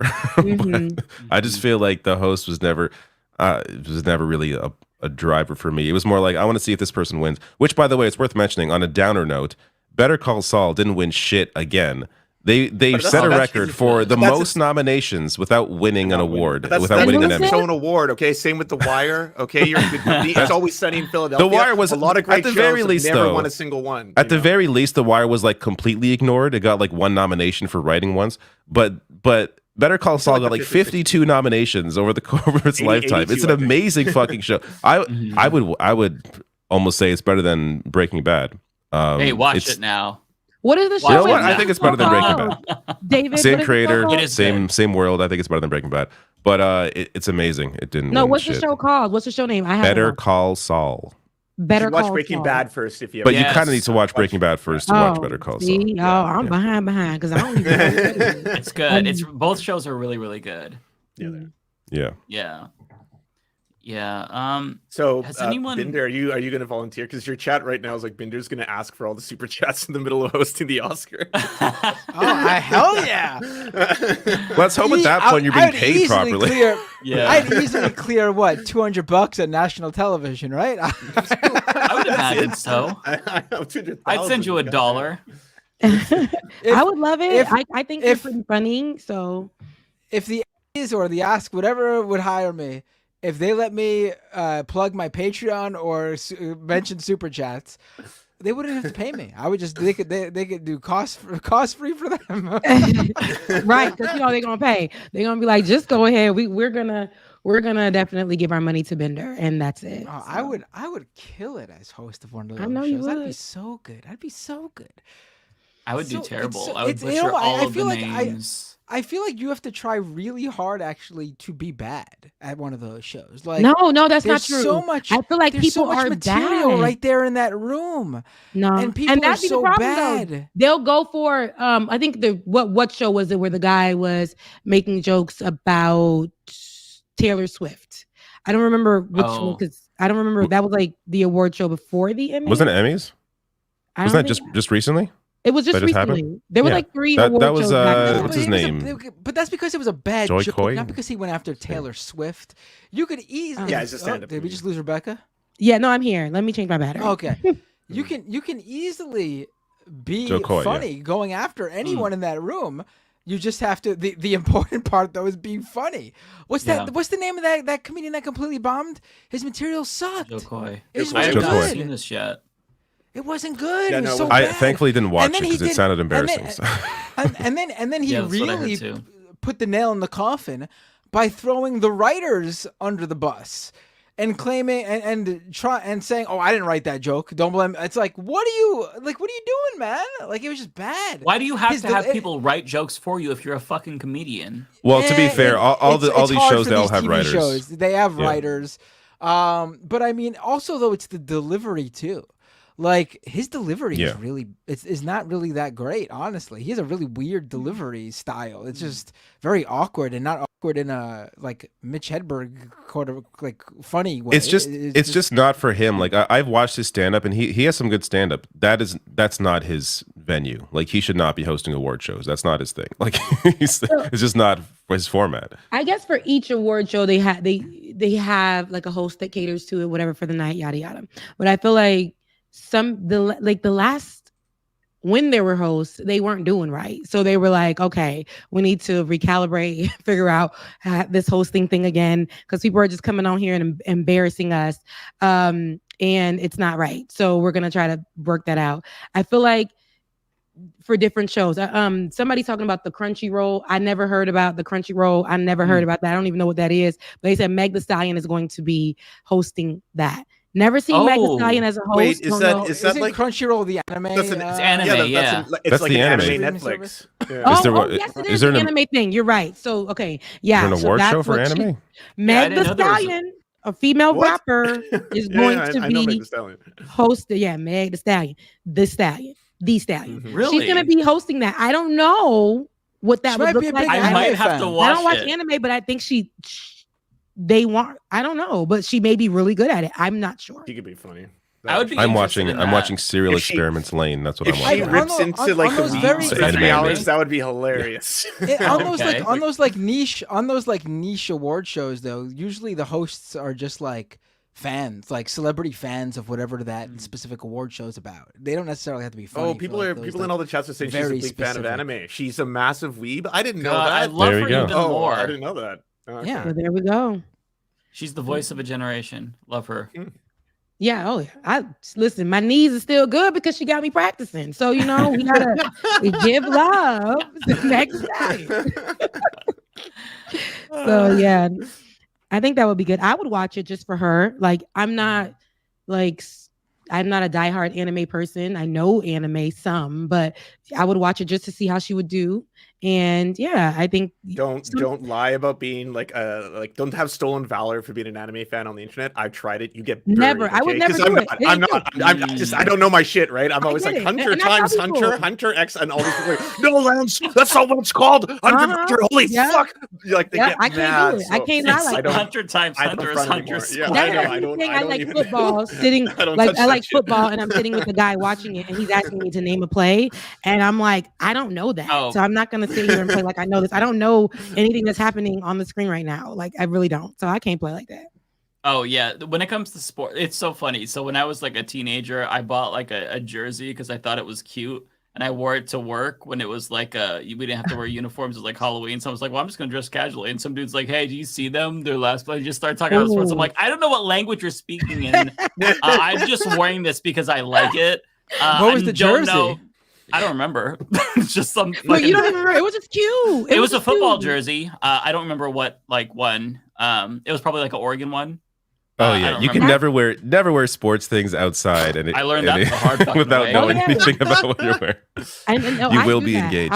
Yeah, and you don't get a pass because you're gay. I was still straight back then when I did this, but like you won't get a pass. Many gay sports fans now. They're hardcore. Yeah. Yeah, it's like you're like, I don't speak that language. I can't stand it. No. That's funny.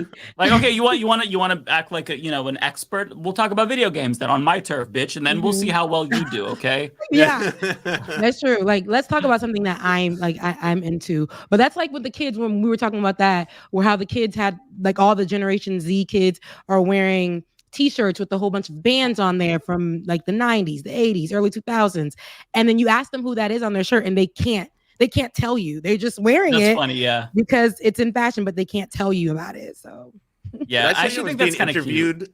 I was being interviewed for a podcast, and it was a Gen Zer interviewing me, and they unironically started asking me what my favorite Limp Bizkit tracks were, and I thought it was a bit. I was like, oh yeah, Limp Bizkit. Well, my favorite song is going to be Mission Impossible 2 theme, lol. And I was just joking, and they're like, oh, that's not a really good song. I think, what about Chocolate Starfish? And they were totally serious. Like, they unironically loved new metal. And he started going off about was it a Limp Bizkit podcast? You didn't realize you were on?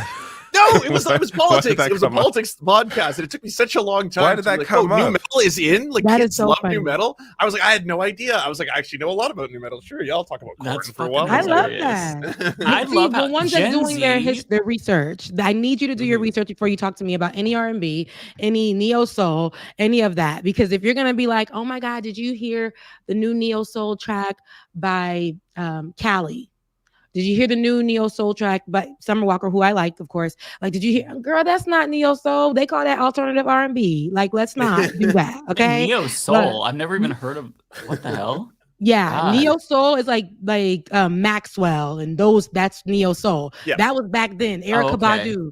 But the kids is now trying to lump all the people who are just whispering on tracks with the people who were singing on tracks from back in the day. See, now I sound 45. Now it's fine. Gen Z's humor, like when they make fun of millennials, is so hilarious, but it's accurate too. Where they'll be like, "Why do millennials just like randomly describe themselves as like quirky? Like, why do you do that?" And like, "Oh, I'm just so random. Like, why do millennials do this?" I'm like, "Wait a second, I do remember doing this like in my 20s. Like, oh, I'm just so random. Let me just do this." And it's I'm like crazy. But we are that. You though. don't know. But what are, okay, so I was reading this actually yesterday. So yesterday I was walking into Kroger and the barbershop next door was playing a song by Cheryl from like, I don't know, Cheryl, it's like a Delta song. To be real, what you find love to be real, whatever song it is, but it's a throwback song. And so on campuses at HBCUs, the Greek organization stroll to that song, the girls. So I was like, dang, I said out loud, guys, damn, they jamming over there, ain't they? And I was like, oh my God, they're jamming, Rebecca? Like, please don't. On social media, somebody said, what is a word, the millennials, what is a word that you just keep saying and you haven't let go of? And I put that in there and everybody's like, yeah, I still say jamming. And some people say like off the chain or like, I don't know, like what is the word that you guys haven't let go of from, like, or a phrase that you guys haven't let go of from your past or your childhood? I gotta think about this. Like, I feel like I'm sure there are many, but I don't actively think about my vocabulary that way, so it's hard for me to think what I've that's brought the over. bomb, or like I'm like, oh my God, I haven't said that since fifth grade. I don't use the bomb, but I'm like that. I like. I remember I'm old enough to remember my cousin first using that, and him like telling my aunts about that being like a cool word. I was hate watching a Shane Dawson video, and he said the word bling in reference to a cup that he had. Like, oh, it's blinged. I'm like, what the fuck? Is this like 2001? You see, there's like, words that are. me? We should give a shout out to Justin Timberlake for finally dropping faux shiz from his I'm embarrassed. vocabulary. You didn't know about that? God. Yeah, so in Britney Spears' like biography, she was like, I always found it really cringe how Justin Timberlake pretended to like, speak in like, AAV all the time, and he would be like, oh, it's because I hang out with black people, but like, does he know what like faux shizzle means, and like does he know about this? Oh, and, he like, was why saying that. Oh, yeah. Well, he had cornrows. Wait, you don't Britney remember? Spears said this in her book. Yeah, Britney Spears put that in the book. Yeah. Oh, that's good. That's pretty awesome. 'cause Yeah. I always find It's good. I always found that to be very cringe at the very least myself. But remember, in those boy bands, they had to have somebody who gave that soul. Remember, we were talking about that. Where in Sync, yeah, Justin Timberlake. But I think the real person that they wanted to be black adjacent was JT. They wanted him. Remember, they had him on the remix with Black, where he said the thing about the thug appeal. Oh, And I'm right. like, I remember that. come on, JT. That was not I was okay. saying that with my little heart, but now that I look back at it, I'm like, what thug appeal? And you as white as ever, my brother. I'm another, but I'm really not knowing why they did that to you. But he gave the most black adjacent. I know they tried to give Justin Timberlake the curly fro, and they did the braids and the bandana, which wasn't a problem back then for us. And I don't think it would be a problem now because we just rock to the music. But see, I just said we rock to the music. I need to be stopped. I need to be stopped right now. Okay, I found. You're younger than us, but you're like you're older than us at the same time. Old soul. I found a really funny article from all places. Don't make fun of me. BuzzFeed with questions that Gen Zers have from millennials, and a lot of these are like super spot on. So I'm gonna bring this in. Oh wow, I'm so curious, please. Yeah. So okay. So why do millennials love telling people how much they hate the word moist? I know like 3 people. I hate the word. I hate it. I've definitely heard that before. Yeah, like, I don't care. To me, I've heard so many people say this. I don't say the word moist. Like, it bothers me when you say it. I don't know why. It just bothers my spirit. I don't know. It's the millennial in you. Okay, let me zoom in a little bit. Why do millennials not zoom in on the window is what I want to know. Okay. So this one, why do millennials get married or have a baby and be like, we did a thing? Like, yeah, you made a life-changing commitment. I've had like so many friends do this thing. We did a thing, and then it'll be like updated status. This is like a little bit further back when Facebook. And then the big hair baby, a picture of the big hair baby. It's crazy. I do find that embarrassing. I would not say that. Yeah. And then this one, like I literally have this in like my Instagram. Like, why do millennials love writing social media bios like this? Dog mom, wine lover, Christ follower. Like mine is like an Animal Crossing enjoyer or some shit. Like because you only have so many characters. That's why. Back then, now you can write a whole paragraph. But now people just use people use emotes now. Yeah. That's what my emoji. Gen Z figured it out. Yeah. It's like the Haitian flag, the black. It's a black one. I changed it to the black character, but doing the yoga pose, and I think a yellow heart. That those are usually my 3 emojis, but I need to be stopped with that too because the God first, your favorite journal, like it's just like Rebecca, like just stop. I love it. Like they've got the millennial stereotypes down. Like Gen Z is very observant. Like this one, why do millennials insist on saying doggo? Like I say this. I never heard of that. Do you really? Doggo? Yeah. What is that? What's doggo? If I see like a dog, I'm like, oh, this is a cute doggo. I want to pet it. What? Oh, doggo. That's so cringe. I never heard of doggo. It's like a Midwestern white girl thing, honestly. Yeah, what are you doing saying it? I mean, I also used to really like pumpkin spice lattes. So if the shoe fits, right? You definitely stop using doggo. Midwest based on all these. This really feels like Midwest specific or something like that. Yeah, I just thought it was like a cute name for dogs. But yeah, a lot of Canadians say that. A lot of Canadians say doggo. I never heard that. Well, see, I'm Canadian at heart. There you go. So yeah. Okay, this one. Set. I don't relate to this one. Why do millennials post pictures and announce they might delete later? Now I see that a lot because they might delete it later because it's probably too sexy, or they posted it up for just one eye to see, and once that person sees it, they'll delete it, or they're trying to act like it's a risky or risque thing. It's something like that. Snapchat of public posting because you want you want those you want some of the dopamine, just a taste of it for people to be like, whoa, you look hot. And all of a sudden, at the same time, because it fills with the creeps and all that. At the same time, there's no need to announce that you might delete it later. Just post the picture and then delete it later. That is because we need attention, so we need people to be like, FOMO. It's attention. I guess you're reading the room, is what you're. Why do millennials use FOMO? Why? Because we were making everything acronyms at one point. Everything needed to be that. Oh my God. Why do Human person? millennials I don't know love who does putting that. I've not seen this personally. I'm sure someone has. I'm sure I've seen it, but it's not a common thing. Yeah. Why do millennials foam at the mouth over Betty White? I kind of feel like it's part of it. They admire her, but it's also like kind of just a meme. Like they do it because it's funny. Yeah, And, It's a nostalgia thing. Kids would be at home sick from home, and they'd watch Golden Girls with their grandma when they were home from school sick or something like that. Same thing with like Price is Right and Bob Barker. It's the cliche like, remember when you were sick during elementary school or high school and you got to spend your day watching the daytime TV with like grandma or something like that. I remember, Are suckers. Price is Right was a staple for sure. Yeah. I watched it with my grandma so many times. The last one on there is 100% true, and you all need to stop doing this. Fur babies. I hate that term so It's much. for people who are not It is so parents. stupid. Like What? they'll do the fur babies thing, and I've seen. Okay, you have a pet. It isn't a fur baby. It's your pet. It's not a fur baby. So you know you have to make it cute for social media. A pet is cute enough. So you don't got to invent words. You can't just be like my this is dog, terrible. my dog. Yeah, this is my dog.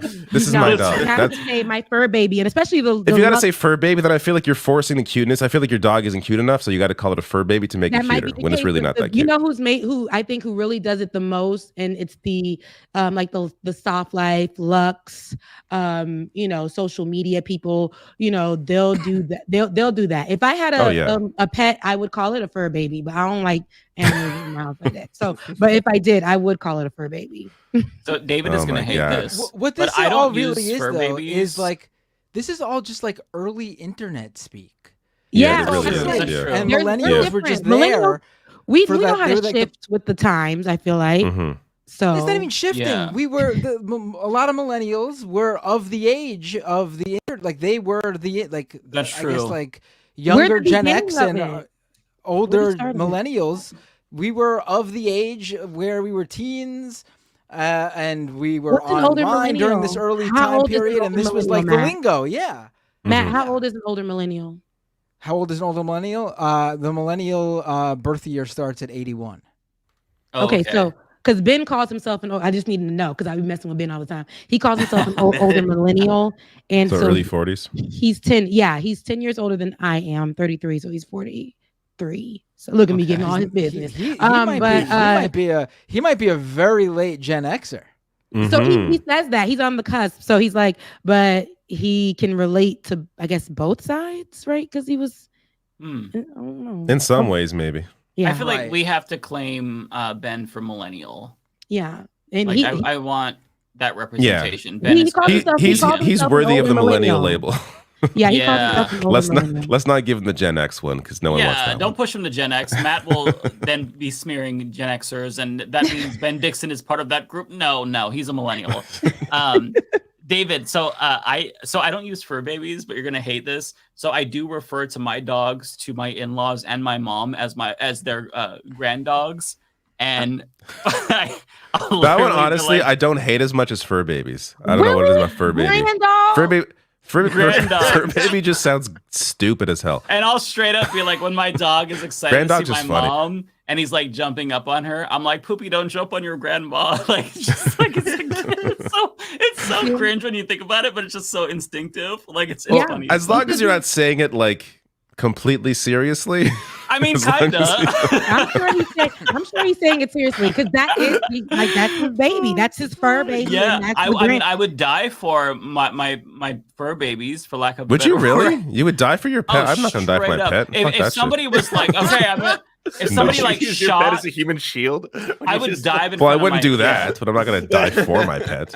I'm not gonna like go drown to save my pet. Now, And who's there's the pet people gonna who- be nah, with? Nah, Would you risk David, it? Would that's you even roll very- the dice? You wouldn't roll That's the a bit dice? I black bet of you you, roll the David, dice. because Oh, I'd roll the dice, these but if people I find are I'm gonna dying die, for no. dogs. And no offense, I know everybody loves their pets, but I know people who would die for a dog. Or I went out with a friend, and this was not funny at all, and I did not mean to laugh. She was crying, you guys. She was crying her eyes out, and she's like, "He died." And she was just crying. And I was like, oh my God, Steph, who is she talking about? Like, who died? Like, we need to go and be with her. Like, what's going on? Like, who died? And she was like, Bubbles. And I said, not her cat.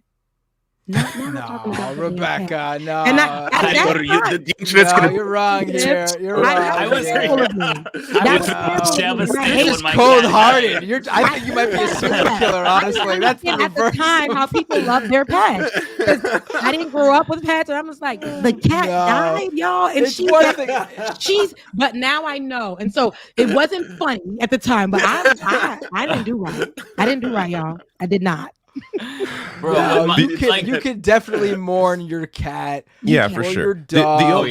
The only Yeah. time it stands out though, like there was a podcast I was listening to, and two people had like missed an episode, and one of them is because their pet died. The other one, like their like dad died, and they both mentioned why they were gone, and they both sounded equally sad. I'm like, this feels weird. It's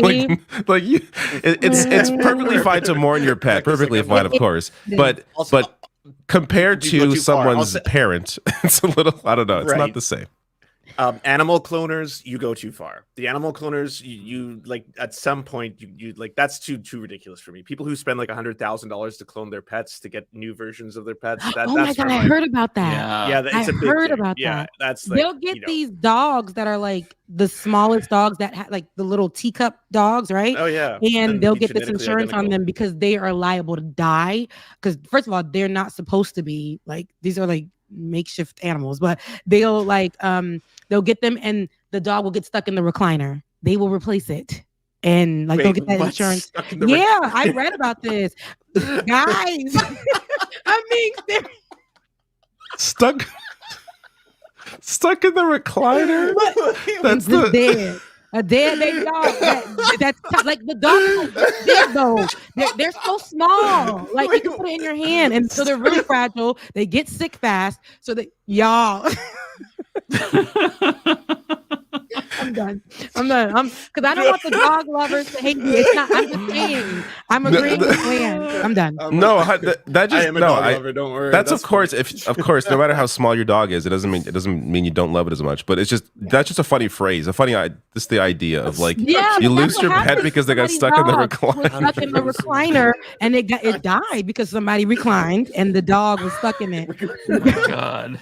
And Oh so my what they God. did was That's immediately terrible. get another one. So they took the insurance out. There's an insurance that they put on the policy on there. So anytime the dog dies, it's almost like you was can in get the another policy. one. That was one of the questions. My mom's Fire dog insurance. was a small like teacup Yorkie, and it went to jump from one couch to another couch, and it was like on the like, armrest of one couch. It jumped, didn't reach, hit the side of the other couch, and fell backwards so hard he smashed his head on the floor, and was passed out and had a seizure. And we were like, What? "Oh my, dead!" Like it was. I've never seen that happen with a large dog before, like, or even a normal sized dog before. Like they are usually very sturdy and can withstand Oh just my like. God. But he Oh, was I've fine. seen I big mean, dogs he's no longer smash alive into now, it. but that's completely separate. Because Oh, he was never old the age. same. He was never the same. He might have suffered some sort of brain damage or something. done. But, This is but he terrible. was alive for years later though. Let's put it that way. Okay. He lived for a couple more years. That's Oh my wild. God. I will His say tongue, on the his tongue never went back into his mouth fully after that. that's so sad. I'm done with everybody tonight. Oh my God.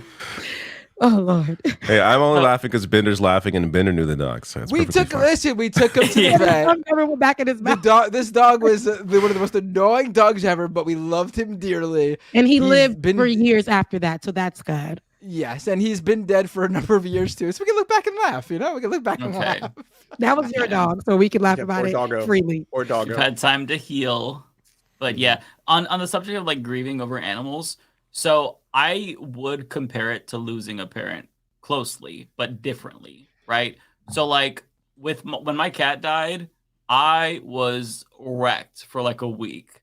Like it was so hard to get over. And then when my dad died, I don't think that I was as like distraught. I think there's probably more shock, but long term it affected me more. But like in terms of like sheer like grief, I feel like it was comparable. Not to minimize like my dad's life. Obviously, I love my dad, but I feel like for example, like if my dog were to die, like I need like 2 years to recuperate from that. Like take off from podcasting. Like I would be a mess. Like yeah, they're my fur babies. I when I was in college, I had a ferret that when he died, I was distraught. I know Rebecca was about to chew me a new one, but I was distraught. I was and not. also here. Why am I also, not Rebecca surprised you might had chew a me ferret? I just feel like that's not surprising. But listen, I am actually, despite what the chat now thinks, because I laughed at my mom's dog's issues.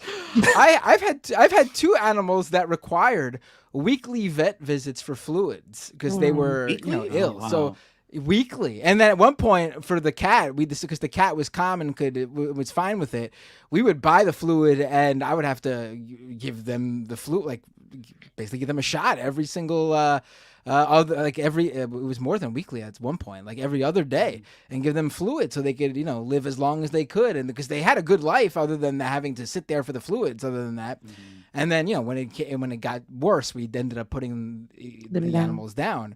But I mean, just to get across that I am indeed an animal lover, but I can look back and laugh at things. No, my sister just got a what is it? A parakeet, right? And oh God. I had to recently, she got it in, this is what she did. So a friend of hers had a parakeet, and about a year ago, she went on a trip when she was supposed to babysit or parakeet sit this bird. And she went on a trip that day that she got it. So it came to my house, and it was during COVID, like a year, no, maybe like 2 years ago for that bird. And I had to watch it, but it was a lonely time. So I was like, talking to the bird, feeding the bird, like putting my hand in the cage and letting it, and I would put it in my room so it can sleep with me, and I would cover the cage up if I felt like it was too cold, whatever. So I got this really cute, like we had a connection. And then I think like 2 weeks later, my sister came back and then gave the parakeet back to the owner, like she watched it. Just recently in December, they gifted her with the parakeet. That same day they gifted her, she went on a trip. Guess where that bird came? To my house. And so I was my sister was gone for like a month. I was the only one that this parakeet knew as a mother. Okay. So I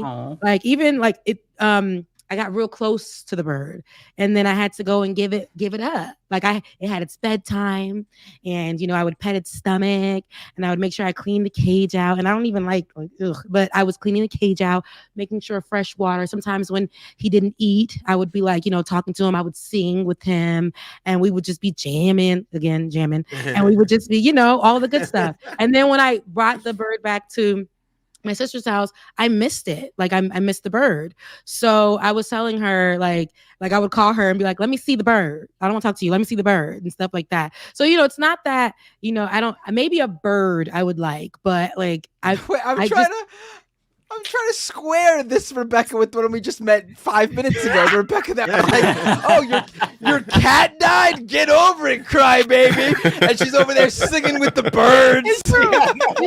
Like a She's in Central Park like the bird lady from Home Alone 2. Birds all over her body. She's like, get over your cat, bitch.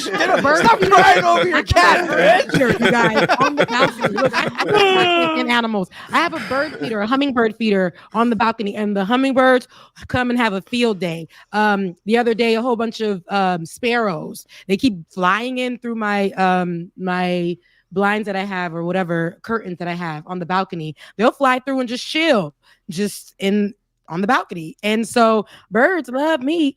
But other than that, animals. Maybe that's why you hate cats so much, because cats, don't they eat birds? Or like that's true. There you go. Yeah, you're team bird. That's all it is. You don't hate animals, you're team bird. That's what it is. I just can't get over this visual of you walking around with birds all over your body, and you see someone like kissing their dog, and you're like, loser.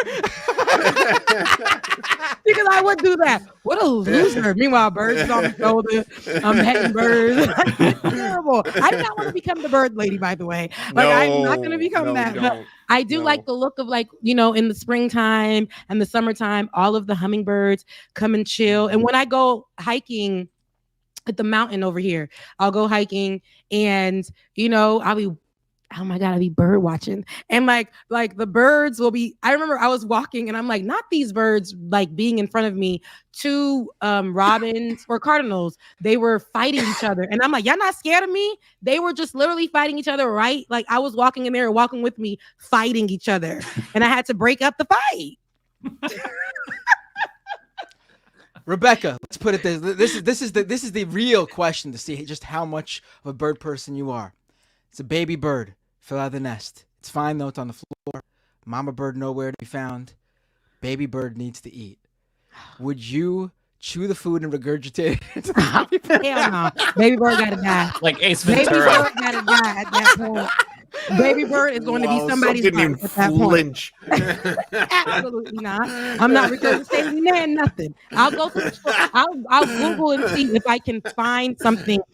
I'll go buy worms or something and like throw it at the baby bird, but I won't.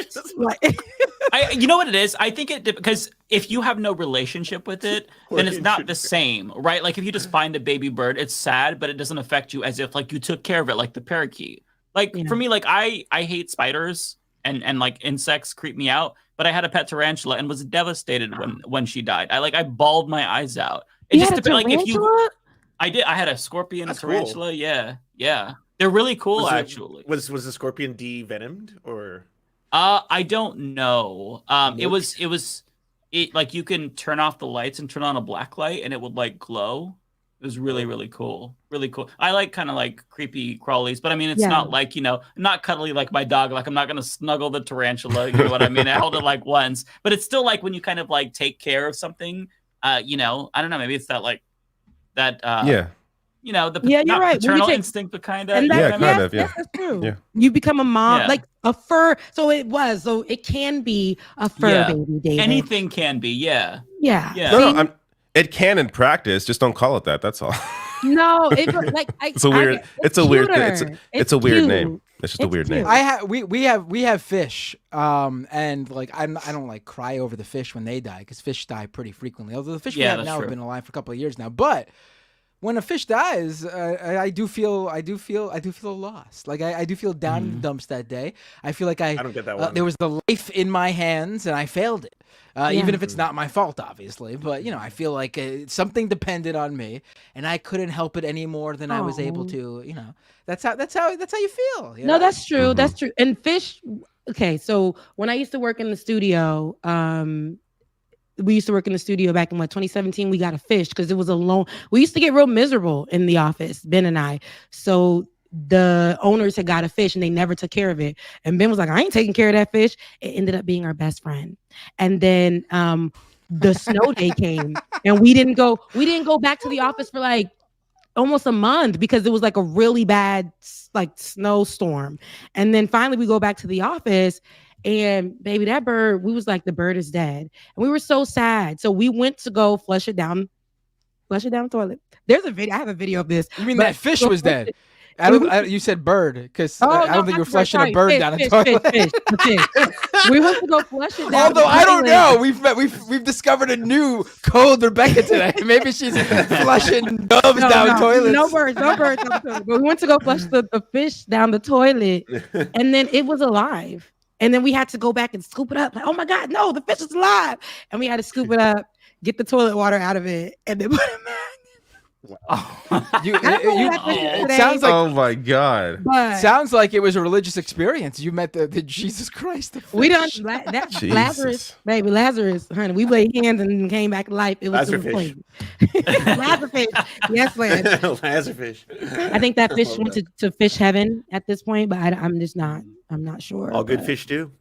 Maybe all of our animals are playing with each other in heaven right now. My tarantula is playing with the fish and the bird. Yeah, Noah's Ark style, not eating each other. It's perfect. Yeah. Mm-hmm. Perfect harmony. The Rainbow Bridge, they call it, right? That's the. Wait, do you have an animal, David? You say you have a dog. Growing up, I had 2 different dogs. I don't have an animal right now. Okay. I have a child. It's too much. I can't have. If I had a pet, me and my wife we're just not. We're not high energy people. So if we had like two kids, a child and a pet is too much. 5 fish, 2 kids, 5 fish, a dog, and a cat, buddy. Get with it. Get some pets. Tinder is high energy. You're high energy. I'm not. I don't have it. Yeah, you're up to like 3 a.m. doing live streams. I'm not you. Yeah. He is high energy. You know it. Definitely. That's when he comes alive at 3 a.m. Yeah. That's when he comes alive. But I'm a plant mom, so I have that. I had a plant recently pass away. That hurt me. But I bought that plant when I was dating some guy like a year ago. That guy's gone. So I'm like, yeah, you got to go too. You kept But I am a plant mom. I have like about 8 plants and I take really great care of them. So yeah, I'm a proud plant parent. How about that? Okay. That works. Yeah. Okay. That works. Yeah. I'm the worst plant parent. I can't tell you. I'm like a serial killer plant or serial plant killer, whatever you want. Yeah. I'll get them like, I need a plant. We need some plants in here, and then they just You need an independent plant. It's not One enough. that you have to water weekly or maybe like bi-weekly. Yeah, get a snake plant. You never have to take care of them. Yeah, they take snake care of plant. themselves. I had like a snake bonsai plant. plant, which you don't water at all, and that's fine. Like that And lives. and that's a good. See, the ones that are independent plants. I have some that are a little needy, but I do have independent plants in my bedroom. So when I leave out of town or something like that, they're good to go. Like I don't have to worry about coming home and then they dead. So yeah. What a conversation. What a show. What a It's show. the end of the all show. over. Oh my God, it's I love it. 10:30. We made it, baby. We made I it. love it. What a show. Fantastic. Super chats. That's right. All right. I gotta say, last week. Time for the second half of the show. No, Yeah, Binder, for all last week, y'all. look, Binder, I love you, Binder, but last week it was amazing because the show was 2 hours and that's it. We were done. It was like, Oh, yeah. no, there were super chats, but we rolled through them. There weren't as many, obviously, because you're not here to get all the super chats. But we were done at like 11. It was the greatest day of my life. It was fantastic. Yeah. Rebecca, are we going to do business? Or What do I do differently? What do I do differently? You weren't here. You get What do more, I- and what- you get more, and I think we just talk a lot more because it's 3 of us, so it just goes longer. Y'all know I be out because I get about 2 super chats and it's all right, but I be out after that. I'll be rolling through mine. I got like 5, so I could just like bing, bing, bing. Mhm. See, you get the look at this. We have 41. And They're all match. benders. They're all benders. Y'all need to spread the No, love. not all benders. okay? I'm sure Mike has a bunch too. My stream wasn't that great today either because of that copyright thing. I lost like 200 viewers. Maybe they're all Mike's then. Look, my 5 viewers turned into 2. I'm just kidding. I see all 74 y'all on here right now. But Here- yeah. We could do yours, Rebecca, quickly if you have Okay, just a few of them. I'll there you go. say love you all. I'm gonna peace out. I haven't monetized Mind See ya. Explosions yet, but thanks for watching and giving Monetize it. We got to get him monetized. You've got to be Love you, close, mean right? it. I'm close. I'm like 100 hours away from 4,000. So Okay, Okay. It was a Bye, pleasure friends. being Bye, back family. with you guys and seeing you Bye, again this week, Lance. Lance. Take care. Yeah. Take care, Lance. See ya. All right, so Bay Photo, thank you so much for your super chat. Says I'm with you on the booze. I'll still have a drink now and then. I've cut back significantly, night and day at difference. Better mood, more energy, no stomach aches. Keep it up, Rebecca. Yeah, I'm trying, honey, because I'm trying to make sure I'm snatched when it comes time to spring, because I'm gonna be naked, spring and summer for sure. All right. Trying to find the next one here.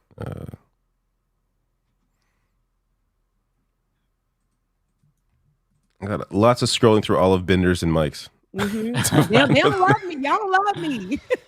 If you guys could find her next one, Jesus Christ, how far did I I go think I scroll can here? find it on, because if it's on the old streams, I'm not gonna see that. But I do. Mike, see you're the- gonna have to here. take over I found one. the super Okay. chats too, because I don't have them all here because I had to reset my stream. Like I had to refresh okay. when I was lagging. Okay. Adar or Ader, I'm sorry if I'm pronouncing it incorrectly, but thank you so much for your super chat. Congratulations, Rebecca, on growing your channel enough to attract trolls. Oh, there's trolls in the chat. But now you need some mods. I do. So the mod that's usually there hasn't been there. But Tony says they want to be a mod. When I figure it out again, I got you. Promise, mean it. And Andrew, thank you so much for your super chat. Money for Becca's new bird feeder. I do need one because that one is starting to fade and it's looking a little raggedy on the balcony. So yes. And so Ren, thank you so much for your super chat. Becca is right. Spread the love. That's right. Spread the love. Yes. Okay. We need them on all of our channels. Okay. Because we're here working with y'all. Help us and support us each channel. All right, y'all. I know that Bender has all the people on his channel. Y'all need to come over and subscribe to mine as well. I seen them numbers. Like I said, all of y'all too. I'll be on y'all pages. I'll be like, oh, look at their numbers. Yeah, come over there and subscribe to Rebecca's channel. Okay. Yes, do it. Please do. All right, y'all. I'm out. Y'all know I gotta work in the morning. Love y'all. Mean it. And I will see y'all next Thursday, Saturday morning. Make sure you guys See ya. tune in for Like It or Not. I'll see you guys. Take Bye. care. Bye, guys. Bye, Rebecca. Always Whoa, weird. too close. Going to that. I hate that it does that. I really I'm only coughing got up like a storm. 6, so I'm gonna roll. I would love to stay here I'll be right forever. back. I'd love to stay here forever, but I got 6, so it's like I'm just gonna roll through mine if that's okay. That works, yeah. The first 2 are my favorite actually. Let me find them.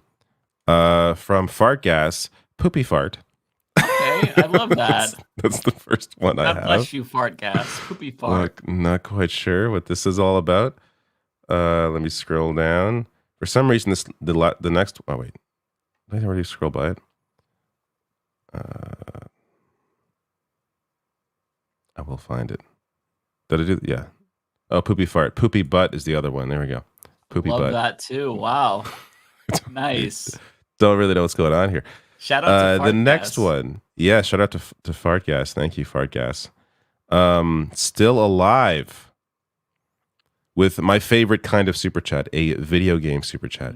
To the gamers here, did you see that article where Ubisoft says for everyone to get used to not owning video games, saying the quiet part out loud? I did see that, and to me, this is just. I'm almost glad they said it out loud because it's what they've all been fighting for.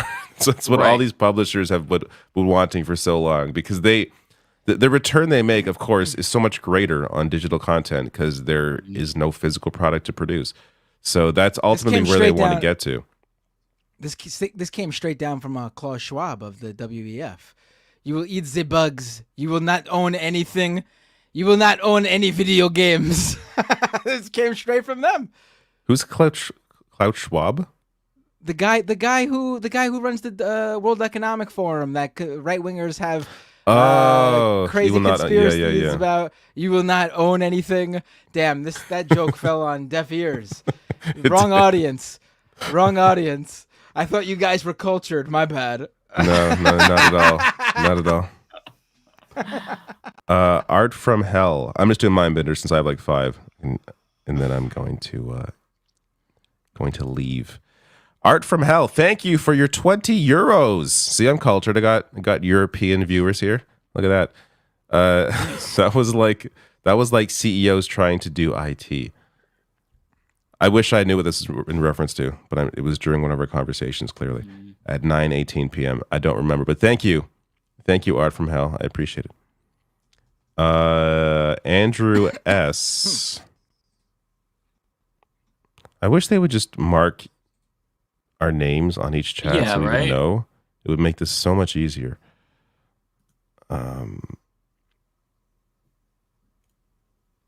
No, wrong one. This one.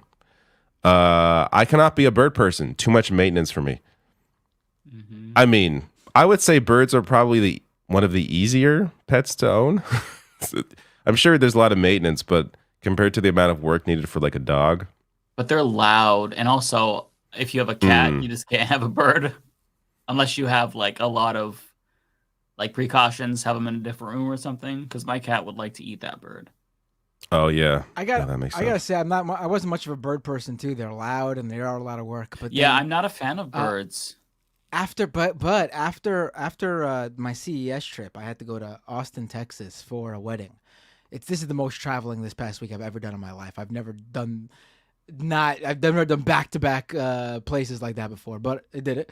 And while we were my family was with me in Austin, we went to like one of those like safaris they have in Texas, and there they have they had like a bird aviary or whatever that you walk into, and they hang a little bird feeder, and the birds just come and land on you and eat off of your. That's pretty cool. It was actually awesome, and I want a bird now. I want to add a bird to my collection. To the jungle you have in your house already. Right. Oh God, although I don't think you can actually get a bird and have a cat as well, especially if you want that bird to fly around. It's not like a dog where you can train them. Cats instinctually will go after a bird. I don't think you can train that out of them. Yeah. Mm-hmm. Oh yeah. Koru, thank you. Just for you, David. I appreciate that. member for 53 months. God damn that. Wow. I did everything right and they indicted me. I need to get some new sound drops. I say that every week and I never do. How long is 53 months? How many years is that? Is that 5 years? No, that's a little bit less. That's 4.5 years? No. It's probably since I had membership. No, I was. Years? Yeah, I was thinking like, wait. It's probably since I launched. It's probably since I had access to start membership. That's great. You're probably the longest member. 4 That is years amazing. is 4 years is 48 months, so it's more than 4 years, but it's not quite Yeah. 5 years. How did I get 2? I'm trying to go back in my brain and think, how did I get 2 months out of that? 2 years? Oh no, that would be yeah. Or 2 years? Yeah, I don't know how I got that. Maybe you are a bird, Mike. Maybe you got that bird brain.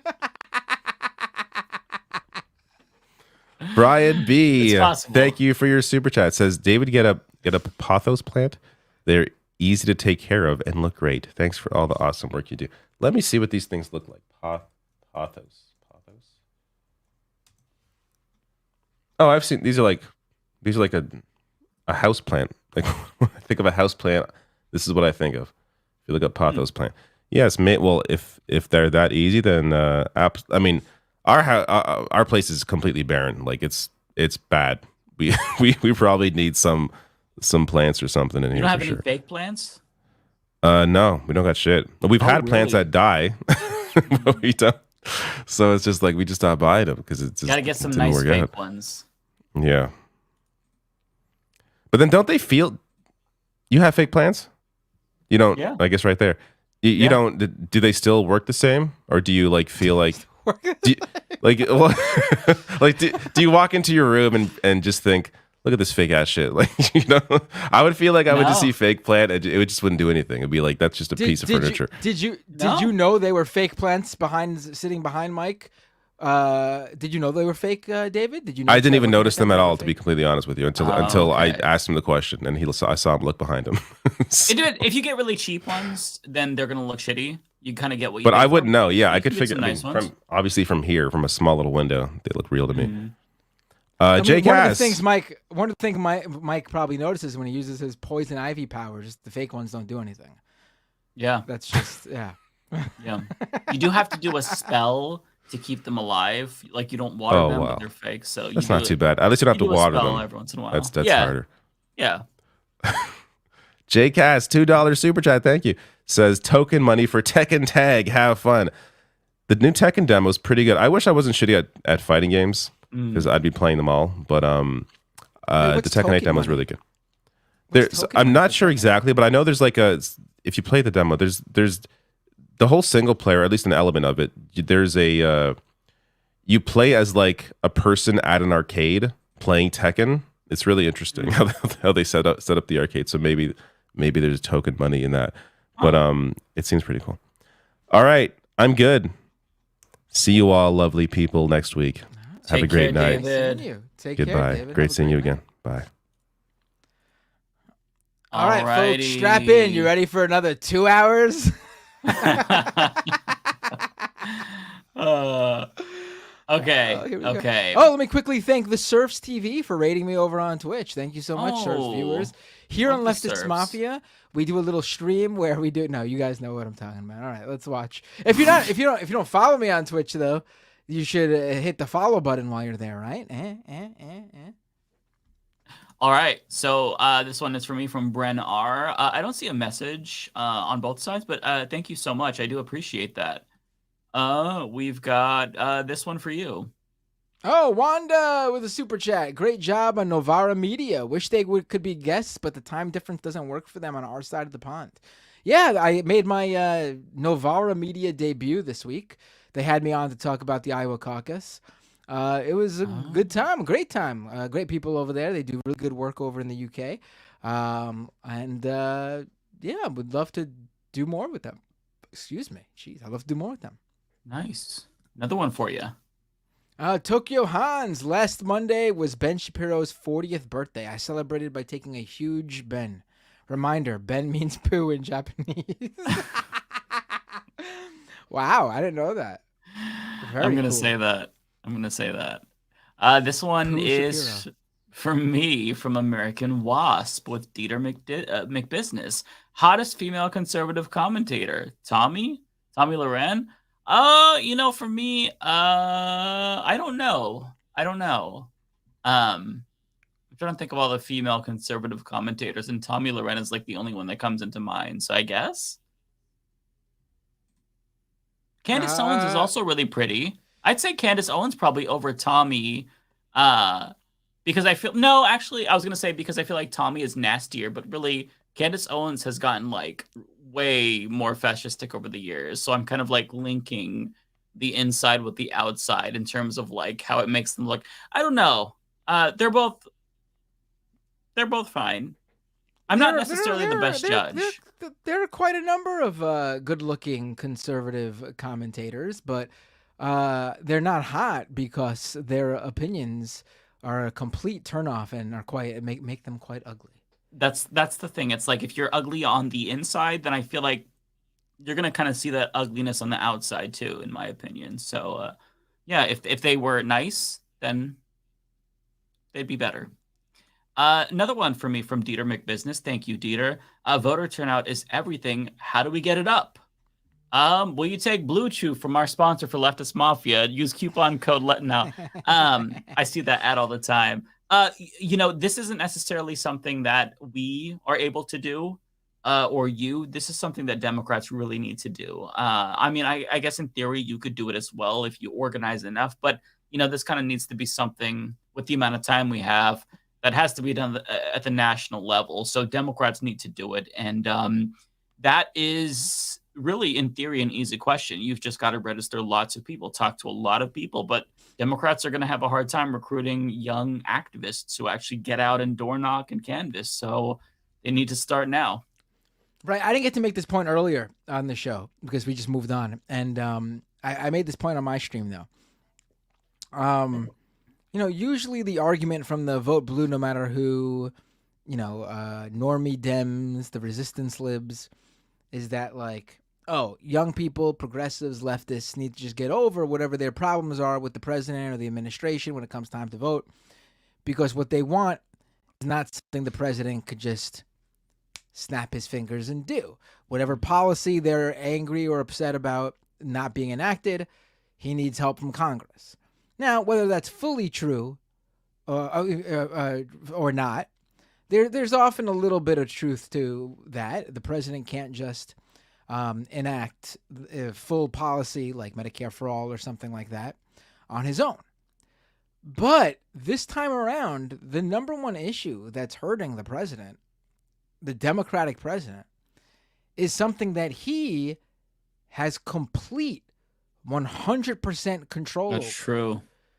The United States of America's policy on Israel and its support for what's going on in Gaza is fully controlled by the commander-in-chief, the president of the United States.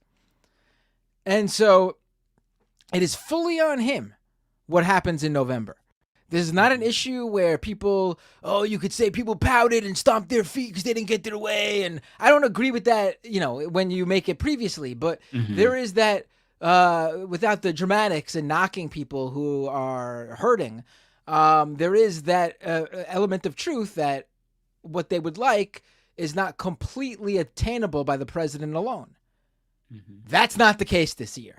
Right. This is 100% on him, and he can decide to change the whole thing in terms of what's the United States' implicit support for what's going on, what is happening to the Palestinians in Gaza, and also how he's doing right now in the general election. So it's really up to Joe Biden. Yeah, that's a really great point. Yeah. So this one is another one from me from Joshua Jenkins, though, here. $10. Thank you so much, Joshua. Can we try to achieve victory in this country without the use of violence on both sides? I think it depends on what you mean by victory. Like, we can have small victories. We can have bigger victories, like FDR type victories. But I mean, if your idea of victory is like communist revolution, that's not going to happen without violence. So I think that a lot of us are not revolutionaries. we do what we can, and we exercise our, right to vote to the extent that we can. We advocate for candidates, but I mean, you can have victories without violence. But like, I think that for this oppressive system, like to completely dismantle late stage capitalism, you're not going to do that by voting, unfortunately. So it just kind of depends on like what your goal set is, really. So let's see here. I believe this one is you. Jay Cash with a super chat. Binder was truly unimpressed because there's no cyber conversion van to exist yet, and also not enough people with open toe shoes at the convention. Talking about CES. Well, first of all, I hate anyone who wears slippers or sandals or anything like that in public, especially if you're a male. Men's feet are not meant to be shown in the open. Men's feet are usually gross. Feet in general, actually, I'm not a fan of. Feet are definitely not, but men's feet particularly. I am not a sandal or slippers guy. You'll never catch me wearing those. Crocs, forget it. I wear sneakers. That's what I wear. Preferably Vans. Once upon a time, Converse. Sometimes Creepers if I'm feeling fancy. But for the first one, the funny thing is, Kia actually, I'm not a car tech person. I think it doesn't interest me. But Kia actually unveiled their vision of their car for the future, which actually looks a lot like those old school VW Vanagons, like the 70s. Like, I think I saw one of these. Yeah. And the whole point of it, though, is that everything inside is swappable. Like you could turn the car into a pickup truck, or then if you need to try for work, like you turn into a pickup truck for work. If you need to now take the kids somewhere, you swap out the pickup truck plug-in from the back, and you put in the van piece, and you put in the seats. It was really cool looking. And if that's what they do, if both the design and like the swappable stuff is on the way at some point, I'll actually be really excited for cars for the first time ever. Because I think modern cars are lame and ugly, honestly. I agree. I hate the design of them. I just hate how they look. I like how cars looked in like the 50s, 60s, 70s. Oh, see, I think that they were worse then. What? I hate old cars. Yeah, I hate old cars. I think they look terrible. I don't like all the curves. I want something that is they were like boxy and stuff back in the day. I like that. Well, I'm thinking of like the fucking the classics, like the old muscle cars where they have like, I don't know. I just like you. I'm not interested in cars really. I don't care. I like the ones that will one day have self-driving. That's when my interest will go up in cars. But Elon kind of ruined that for all of us by releasing a completely half-baked idea. But that's when I'll start to really care about cars, in my opinion. I don't know. I don't really, never been a car person. Someone needs to pump out a brand new car model that just looks like the old Ford Model T. I want a jalopy. I want a fucking modern day jalopy. Okay. I want like a horn and the big skinny wheels and the box car with like there are no windows. It's just like open air from the sides, and it looks like something that like your great grandpa was driving. That's what I want. Okay, this one is for me from RexTrek. $10. Thank you, RexTrek. I'd love third-party progressives, but as a boomer with statistically 20 years left on this rock, I'm voting Biden. I don't want to spend my last decades in a Republican dystopian Nazi racist hellscape. Yeah, I mean, I don't blame you, right? I mean, if you watch Ole's video, she said all of this just so perfectly. You're picking your adversary when it comes to the presidential races, right? You're like, there's never going to be a situation where it's like, oh, I'm so enthusiastic to vote for this person. Or if you are enthusiastic, you'll soon find out that they are lying and they'll turn out to be terrible. So like you're never going to get anything better than the lesser of two really bad evils. So you do what you can to stop fascists from winning. So I really don't blame you. I think this one is for you.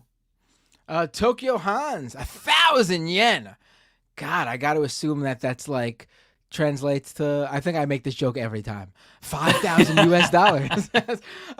Been looking for new work. Got scouted by a Tesla taxi company. The company launches in April. The pay is good. Have no clue how they found me and if they know my social media consumption.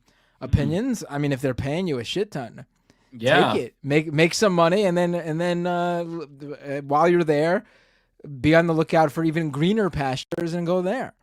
I Yeah, mean, absolutely. just a single individual not taking a job at that company is not going to make any difference. So you might as well, Right. like, they're not going to fail because you're not there, and make the world a better place because because they failed. So I would say abstract as much money from them as possible working there, and move on when you're done.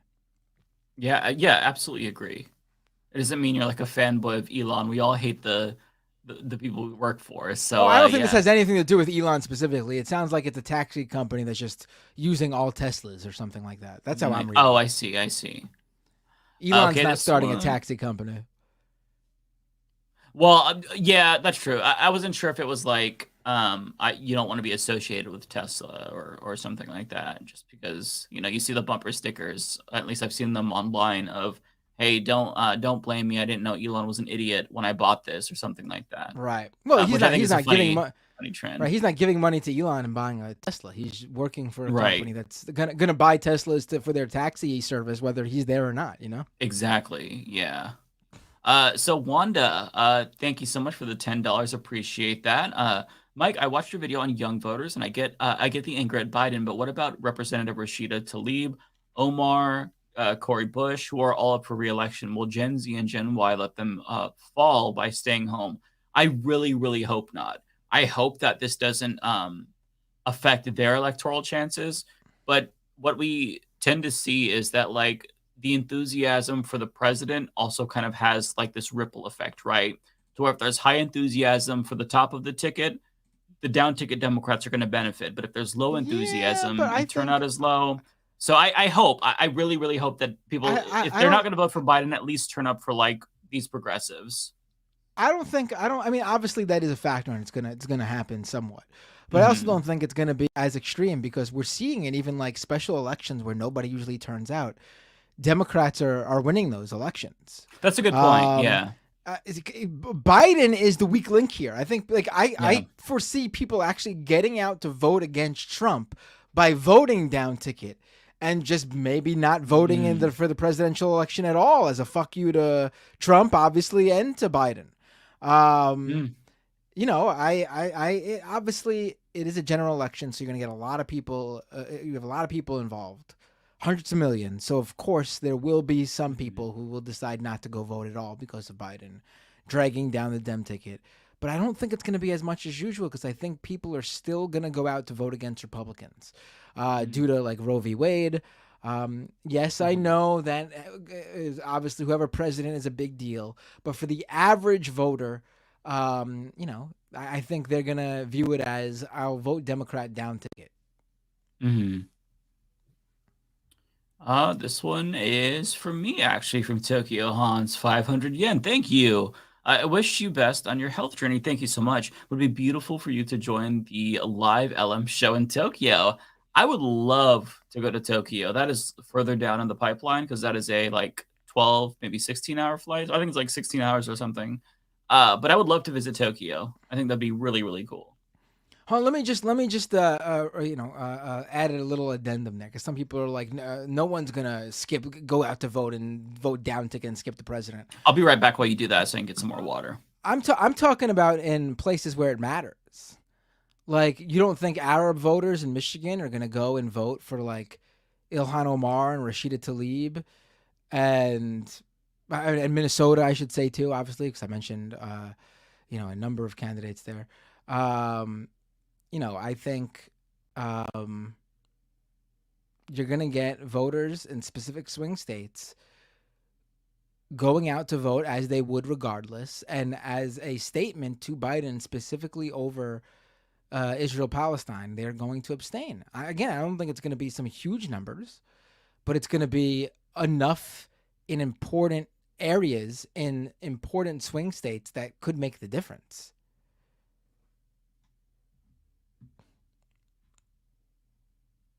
All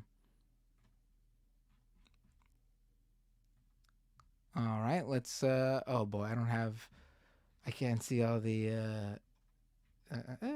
Hold on. Let me see if I can find.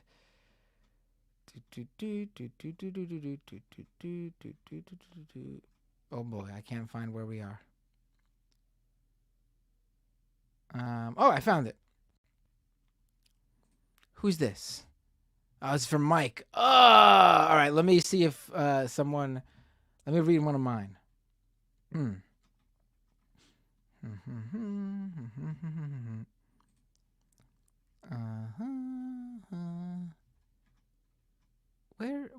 What? I can't find. All right, you're back. Thank God. Okay, continue. I'm back. Okay. Right. I couldn't find the next post. Oh, okay. Dieter McBusiness. Again, this is the third super chat. Thank you so much. You are so kind. Mike, meditation is my daily mental health fitness. Weekly therapy is very helpful, but even just a 5-minute meditation will help with focus, depression. I had not considered that yet. I used to meditate, and it did help me with calmness. I might have to give that a try. I'm not necessarily as anxious overall. I think I kind of am getting better in that sense. It's just like certain situations where the claustrophobia and panic kicks in. If I'm in like really chaotic situations where there's a lot of people, if I'm like driving for a long time, things like that. But I'll give that another try. Let's see here. So the next is... Man, having David to go through his really messes up the I can never tell which are his. Yeah, I'm trying to go by memory here. Okay, so I think that this one is you. This is me, but there's one missing, which is weird. Oh, which one's missing? Wanda sent me a. This might have been sent when my feed was blocked. Interesting. Oh, no, I think I just accidentally scrolled past it. Is it this one? Yeah, that's it. Okay, yeah, I think I just missed it. Wanda with a super chat. Glad you are back on Leftist Mafia this week. Now we can get back to those regular 4-hour Leftist Mafia streams. And then the classic membership, my YouTube membership emojis, the Pigpen Matt and the Matt thumbs up. Oh, okay. Thank you, Wanda. Okay, now we're back up to where we should be. Right, yep. Balthazar, I'm kicking myself. I had tickets to Adam Conover tonight and totally missed it because I put it in the wrong month on my calendar. Oh, that sucks. That sucks. Yeah. What month did you think it was? February, I guess? Because it's the next month. I hope you didn't put it 8 months down. That would suck so bad. Damn. I mean, I guess it doesn't matter what month you put it in. The point is you missed it, right? Yeah. I'm sorry, man. That sucks. This one's for you. Trent with a super chat. Matt Binder's shadow banned. I was by the View. This one is from me from Mariano Rivera. $5. Thank you so much. Important to note that Ana Navarro is proud of her father, who was a Contra supporter of the far-right CIA-trained death squads in Nicaragua. I actually had not heard that about her, but it honestly does not surprise me at all. No, I had heard about this. Yes, it's pretty. Okay. Yeah. Yeah, it's funny how it's like you learn something that's supposed to be shocking, but when you know the person, it's like the least surprising thing ever. Yeah. Okay. I mean, that's yeah. Okay. $4.99 from Bay Photo for me. Thank you so much. I saw a 2024 prediction that Gen Z will be blamed for the outcome of the election, and I can't help but feel like Dems are setting up to do just that. I think that is probably going to be the case. It'll be a combination of Gen Z, the left, progressives. But there's I can't recommend this video enough. So you're about to see new levels of democratic Islamophobia and racism than you ever could have imagined. Yes. If that happens, put Gen Z aside, honestly. You're about to see a full-blown Dems get their full-on freak on when it comes to what they really think about Muslims and Arabs. Yeah. You're already seeing it. You're already seeing it, really. You should hear some of the things that people are saying. It's fucking wild. Yeah. So watch the Some More News video on why we should have a primary, because he goes through different primary processes and shows how there's this like correlation between whenever Democrats try to shove somebody down our throats that we don't like, they lose elections. And it's not like this is a surprising thing, but the way that he like goes through how bad it is and why we're kind of in that same boat again is really fascinating. So I would highly encourage that. Check that video out. This one is from Abel Soul, $2. Too many YouTube ads in the middle of stream. So when I select the ad option, I always go for conservative, so it shows the least amount of ads. I'm wondering if it would be better to just like, I don't know if you can, like, can you set it for like every hour or something? Because I don't know if that would be more. Wait, what option are you picking? I choose the conservative option, so it shows less. Oh, ads. you're misreading it. It's not how many ads you want to show. It's which political. Oh my god. I was you had me going for a second. I'm like, come on. That's why my audience keeps seeing PragerU ads. Oh, I clicked the conservative option. Oh man. Yeah, YouTube's system is automated, so sometimes like, and I don't like for streams, I usually never go back and check. Sometimes you'll see like no ads. Most of the time you'll see like 5 ads in the first hour and then like no ads in the back half when they should be spacing it, but they try to like, I'm assuming opt for the most eyeballs. But yeah, I'm not sure. I'll look at the settings and see what would be preferable. I try my best, but during streams I don't have any control of it, so I'll look and see if there's any way I can tweak it so that way we do like one every hour. Lies. There's a little button at the top of the YouTube studio when you're doing a live stream that has a money sign with a plus. And when you click, it literally is called the insert ad button. And when you press that button, it puts an ad in your stream. I see Mike clicking that button nonstop throughout the entire show. Just nonstop, just constantly clicking that button. He's doing it. He's putting those ads in the stream for you. Lying Mike. Well, to be fair, there is like, you can insert ads, I believe, at specific portions of a stream like you can with videos. The problem is, like, I don't know when would be appropriate for that, but with the automated system, it's supposed to like try to determine the best time. So if there's like maybe like a little bit of dead space, they'll play one. I don't know how it works. I'm not sure, but I'll look into it. If not, then you'll have to deal with the ads, unfortunately, but I'm going to try to make sure that they're not too annoying because I hate ads too. Okay. I'm not sure. I think this is for you, actually. Yeah, this is you. It is. Yep. Wanda says, I get the anger about Gaza, but if Gen Z Y don't vote, we boomers will. You will get our results on all issues instead. I mean, yeah. I mean, I think I think this is listen, I'm not advocating for it. I advocate for voting strategically. But I also think in terms of you're advocating for that, you can't do what a lot of Democrats do by default, and that's belittle the person who they're trying to win over. It makes zero sense. The whole like, oh, you want Trump to win. Oh, so you support the oh, so no, you can't do that. Just say, oh, I'm voting. This is how I'm voting, and this is why, and this is just how I view voting. And you discussed it that way. I think the whole incessant like hassling someone and attacking someone is the most like counterproductive thing you can do when you're trying to win them over. I mean, it's literally the strategy you see from Israel when trying to like push their propaganda. It's like the most, oh, you support Hamas then? You a terrorist? It's like they're literally making that case against South Africa. Like, oh, they support Hamas. Like, what the fuck?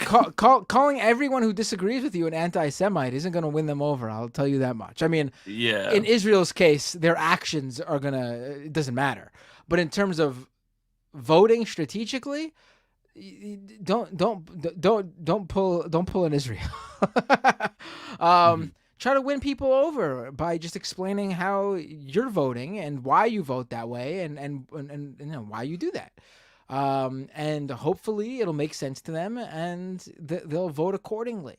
But you really can't do the whole thing that you see Dems, like the Democratic base, do online, where it's just like attack and nag and belittle. It's so counterproductive. Yeah, yeah. I don't think that that's what Wanda is doing. To be clear. Oh no, I no, no, think no, that, no. yeah. I'm Just to just, make you know, sure. I'm just saying in terms of like, her point is valid. Obviously, that's what Yeah. happens when young people Just don't liberals vote. The in older general are generations doing that vote. so much. Like they're doing the scolding, the vote shaming, and it just if it was going to work, don't you think it would have worked in like 2016 or 2000? Like it's liberals have to learn to not do that. I mean, the progressives who they were so angry with, they went out and voted for Hillary despite Yeah. what what was going on. Like Yeah. progressives were literally called misogynists and who knows what more with the Bernie bro thing and everything. Yeah. And the vast majority of progressives still went out and voted for Hillary. Like More than Hillary supporters in 2008 voted for Obama, by the way. Right, Yeah. right. Yeah. So I mean, young people and progressives, they get it. Yeah. The issue isn't going to be that the vast majority of progressives and young people aren't going to vote for Joe Biden. The issue is that a particular subset of those groups and Arabs and Muslims in certain areas where their votes really matter more than they do in other areas will not vote for Biden. And that will swing the election. It's not the vast majority. It's particular types of voters in particular important swing states. Right. And is enough of them, could be a very little amount of them overall, but enough of them in that particular state to swing it against Biden. That's the possibility. Not that Biden is going to lose all young people or whatever. That's not going to happen. Mm-hmm. I think this one is for you.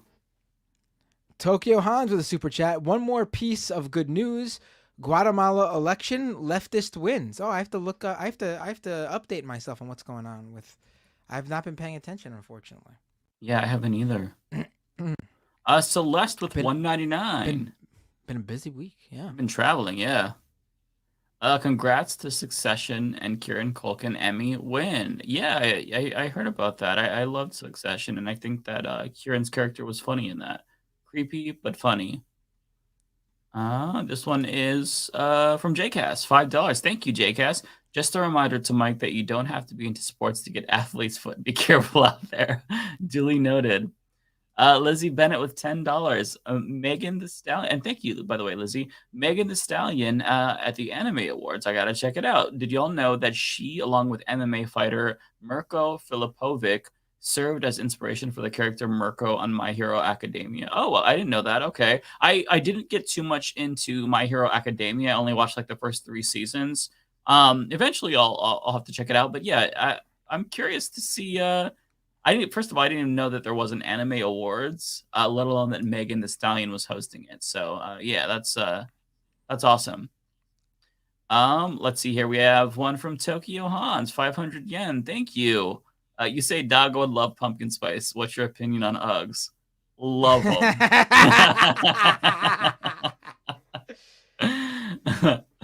Okay, so I think that okay, this one is going to be for you or David? It's for me. Oh, wait, you missed one. Did I? AOD fan. AOD fan. Oh, let me go back up. You see it? Oh, yeah, I did. Okay. There we go. AOD fan, member for 6 months. Thank you so much, AOD fan. If it's Bender, but I'll take it. You're a member of the YouTube. You're paying me. You can call me whatever you'd like. If Bender hosted it, it would be days reading all the super chats, right? It would be fantastic, wouldn't it? Who cares about awards when you hear my super chats? Pluvius with a $10 super chat. Oh my god, I'm losing my voice. There are 2 kinds of people who use Fur Baby. People who are overly attached to their pets and people who know, whether by choice or circumstance, that nobody's breeding with this shit. I would have probably phrased it in a slightly nicer way, but I think that's spot on. That about the 2 types who use fur babies. Yes.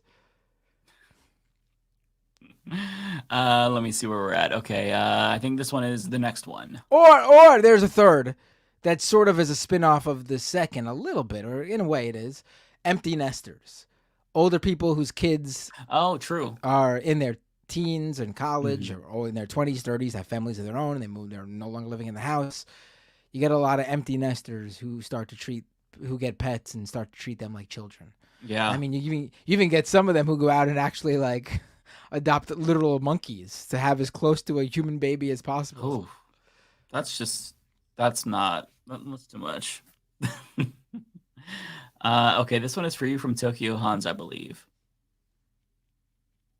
Is it from me? Or did I skip one? You skipped one, yeah. Soul Life. Oh, I thought that was for. Is this one yours? Yeah, Soul Life says I'm sorry. I missed this earlier. Someone tell Rebecca to look at her chat. Yeah, after she'd already left, I noticed there was a few people that gave me a heads up or tried to give me a heads up because I did not get the heads up during the show where the heads up is what you would call a heads up. But I noticed a few people trying to let me know that there was a troll in Rebecca's chat. Mm-hmm. It happens. All right. You can go back to that other. Tokyo Hans, 2,000 yen, which I'm assuming must be 10,000 USD. Gen Z merely adopted the internet. Millennials were born in it. We didn't see the light until we were already adults. By then, it was nothing to us but blinding. The shadows betray you because they belong to us. Thank you, Tokyo Hans. That was very beautiful. Poetry to my ears. Yeah, poetic, right? So all of these are going to be yours except one more for me. Yeah, there's a lot. All right. Well, just a few more. I'll go through these. Let's do this. You let me know when yours comes up. I'll just double check. Andrew S., member for 6 months. Thank you, Andrew. Millennials born in the age of the internet can hum the dial tone download screen. That's true. Yeah. All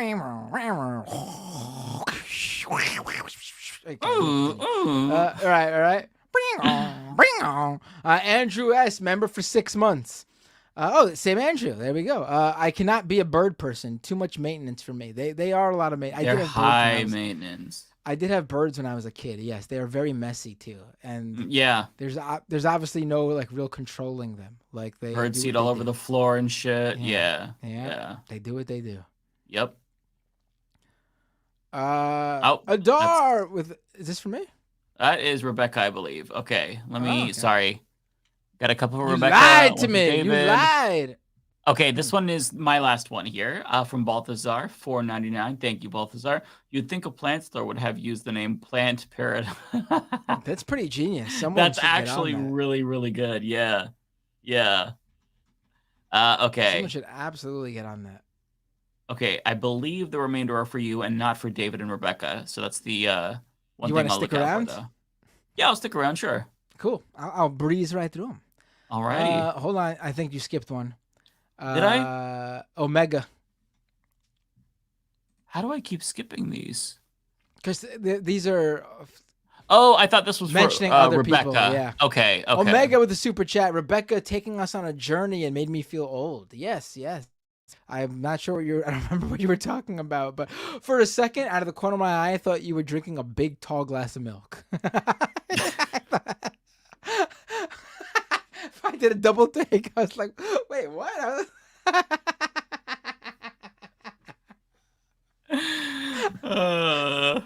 That's so random, but I love it. Okay, I think we were at... correct me if I'm wrong. I think we were at here, right? Yeah, Logan Hill with a membership super chat. Member for 6 months.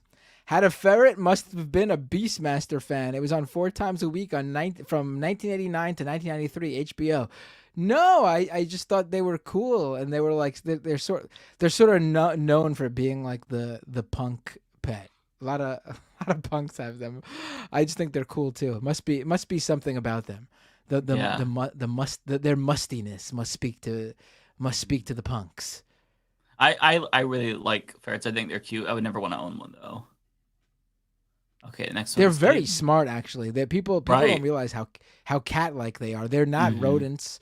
They don't act like hamsters or gerbils or guinea pigs. They do pay attention to you. They do play with you like a cat or a dog plays with you. Yeah, yeah, no, they're super smart. And they're potty trained.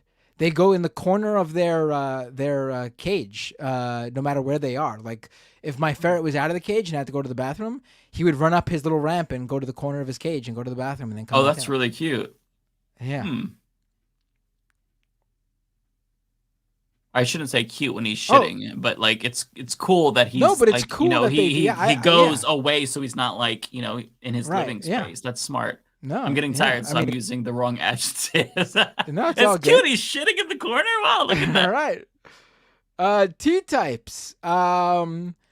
Check out hip-hop artist Sunrise Above. Late 90s old school flow with lyrics so unapologetic. I'm surprised he isn't censored off streaming platforms. I will have to check that out. Oh, okay. Sunrise Above. Let me just quickly type that in so I remember. All right. What's next? Let's see. All right. Miss Siren with a super chat. Birds are not easy. They can be like 2-year-old kids and need attention. 2-sided tape keeps the cat away, along with Big Beak's claws. Yeah. I don't want to test it though. Yeah, and My so cat and my dog are loud. still trying to get along. Yeah. Yeah. Jay Cass with a $5 super chat. Did you find any dead bodies at the Riverwalk in San Antonio? It's been weirdly common here in San Antonio the last couple of years. No, I did not. I did not know that. And I gotta say, I went to Austin. I thought it was nice. I didn't.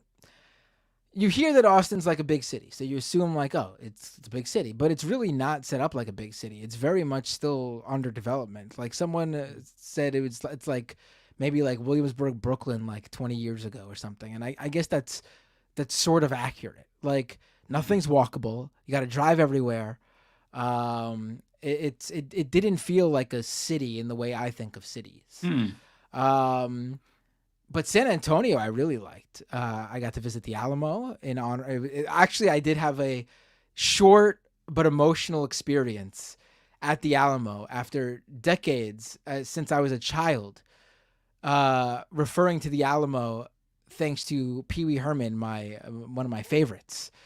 And the whole Pee Wee's Big Adventure, the Alamo is like a huge part of that movie. In fact, when Paul Rubens died, they thanked Paul Rubens for making the Alamo culturally relevant to a new generation of people because of that movie.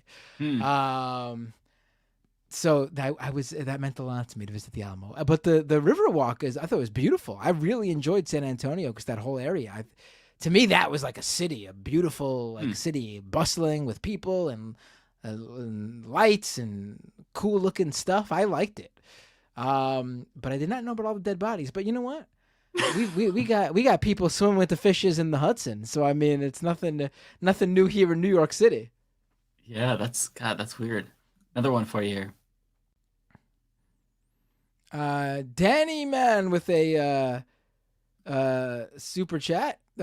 Will Gen Alpha be the new Gen X? Is that the kids after Gen X?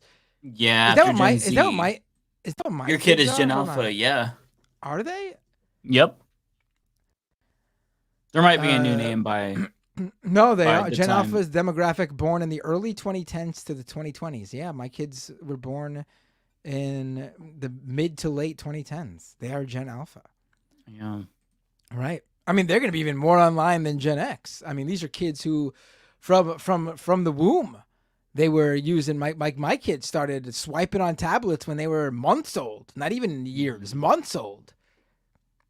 Yeah. Yeah, that's how my nieces and nephews are too. Logan Hill with a $10 super chat. Thank you so much.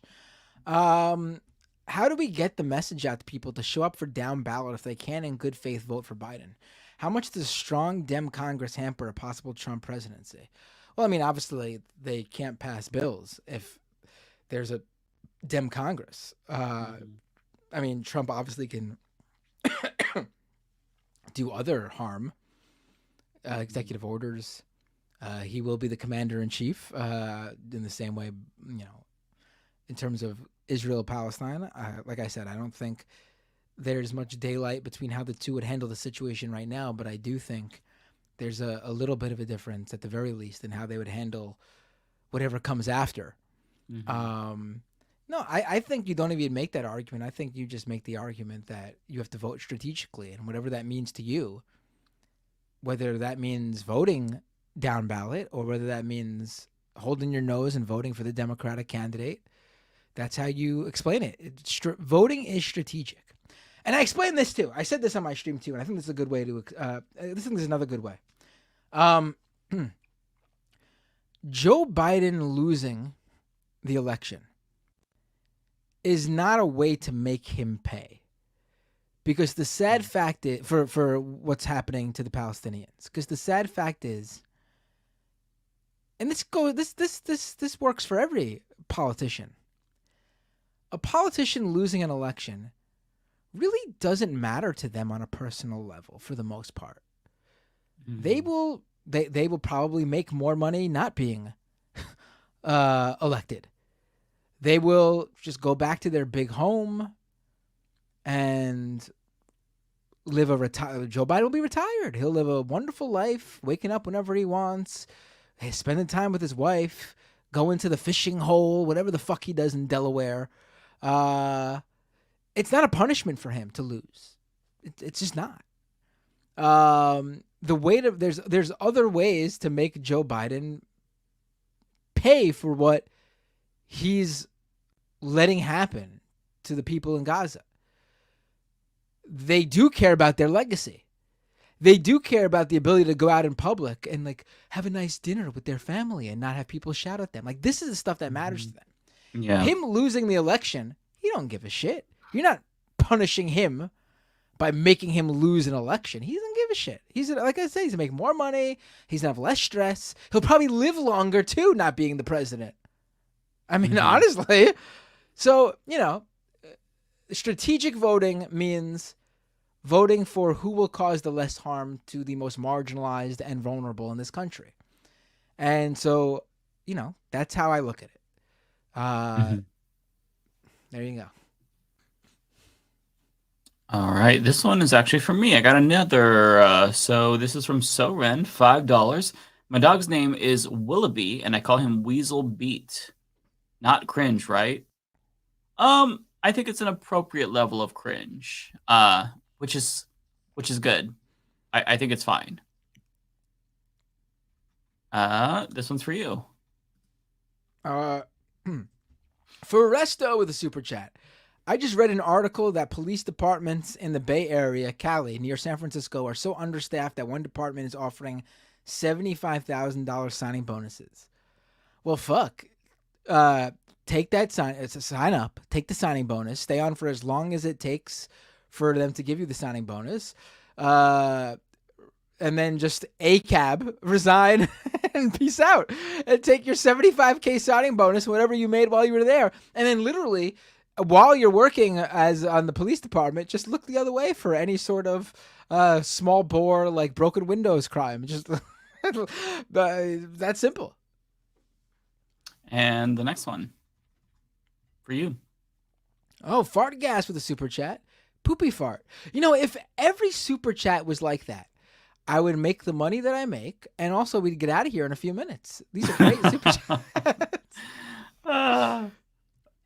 And another one for you. Carrie Shaw with a $10 super chat. Thank you so much, Carrie. Birds live a long time. Yeah, I agree. They do. Yeah. Okay, this one is for me. Evan Christensen with $4.99. Thank you, Evan. The Department of Labor, FTC, and judges are so critical for workers and minority communities now.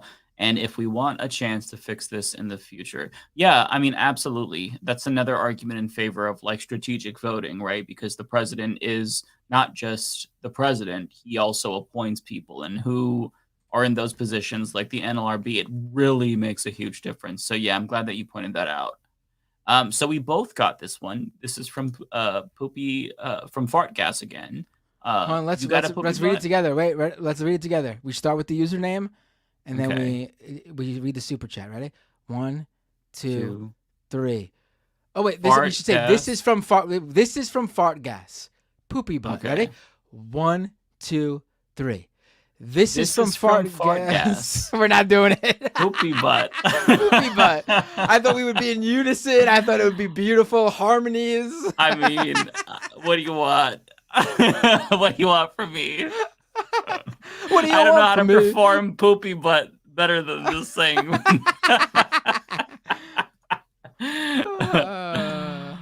And that's it. That's it. We're done. That's it. It only took an hour. We're getting out of here early again. Not even a 3-hour stream. Yeah. Quick, someone send me more money. Quick. No. Oh wait, I got a few Twitch. Hold on 1 second. Okay, I'll log on to Twitch too really quick and over on Twitch we got let's see. Stan Roulette, subscribe with Prime. Thank you so much, Stan. Tiny Panda 3, resubscribe with Prime, subscriber for 8 months. Thank you so much, Tiny Panda 3. Valinova cheered 1,000 bits. Can you guys get Robert Scavarla on to talk about the right wing getting into UFOs? What? Yes, that sounds good. That does sound interesting, yeah. Robert Scavarla. Let me write that down too. That actually sounds like a doomed episode, honestly. Hold on.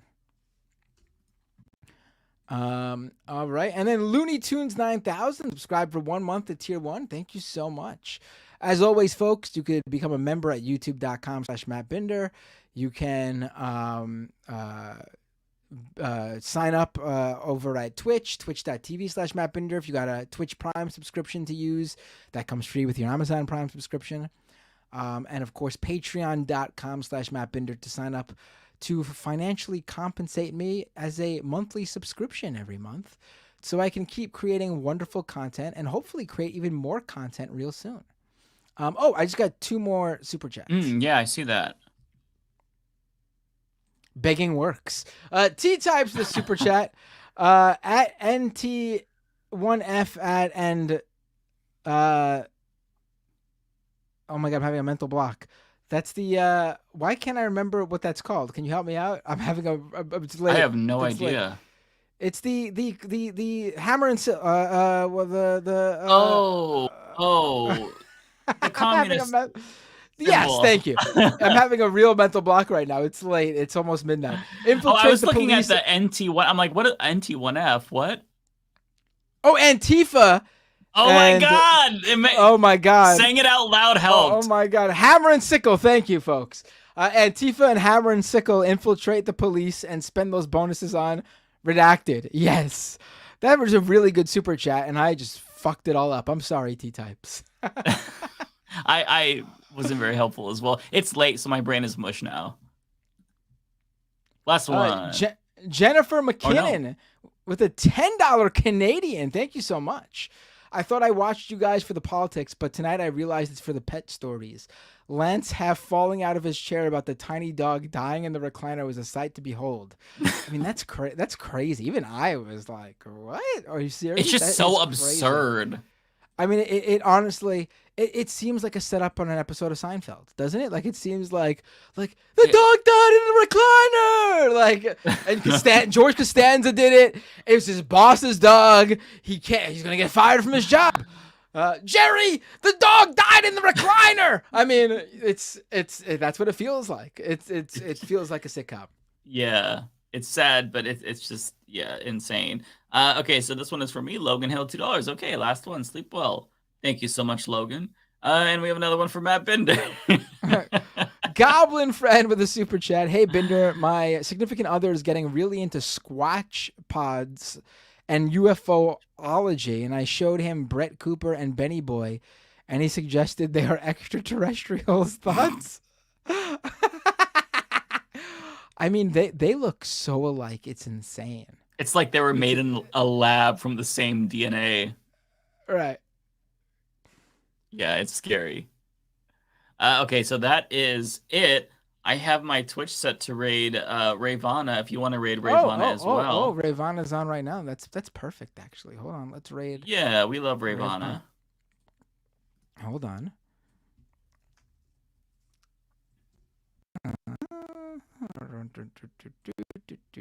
1 second. My Twitch is going slow. 1 second.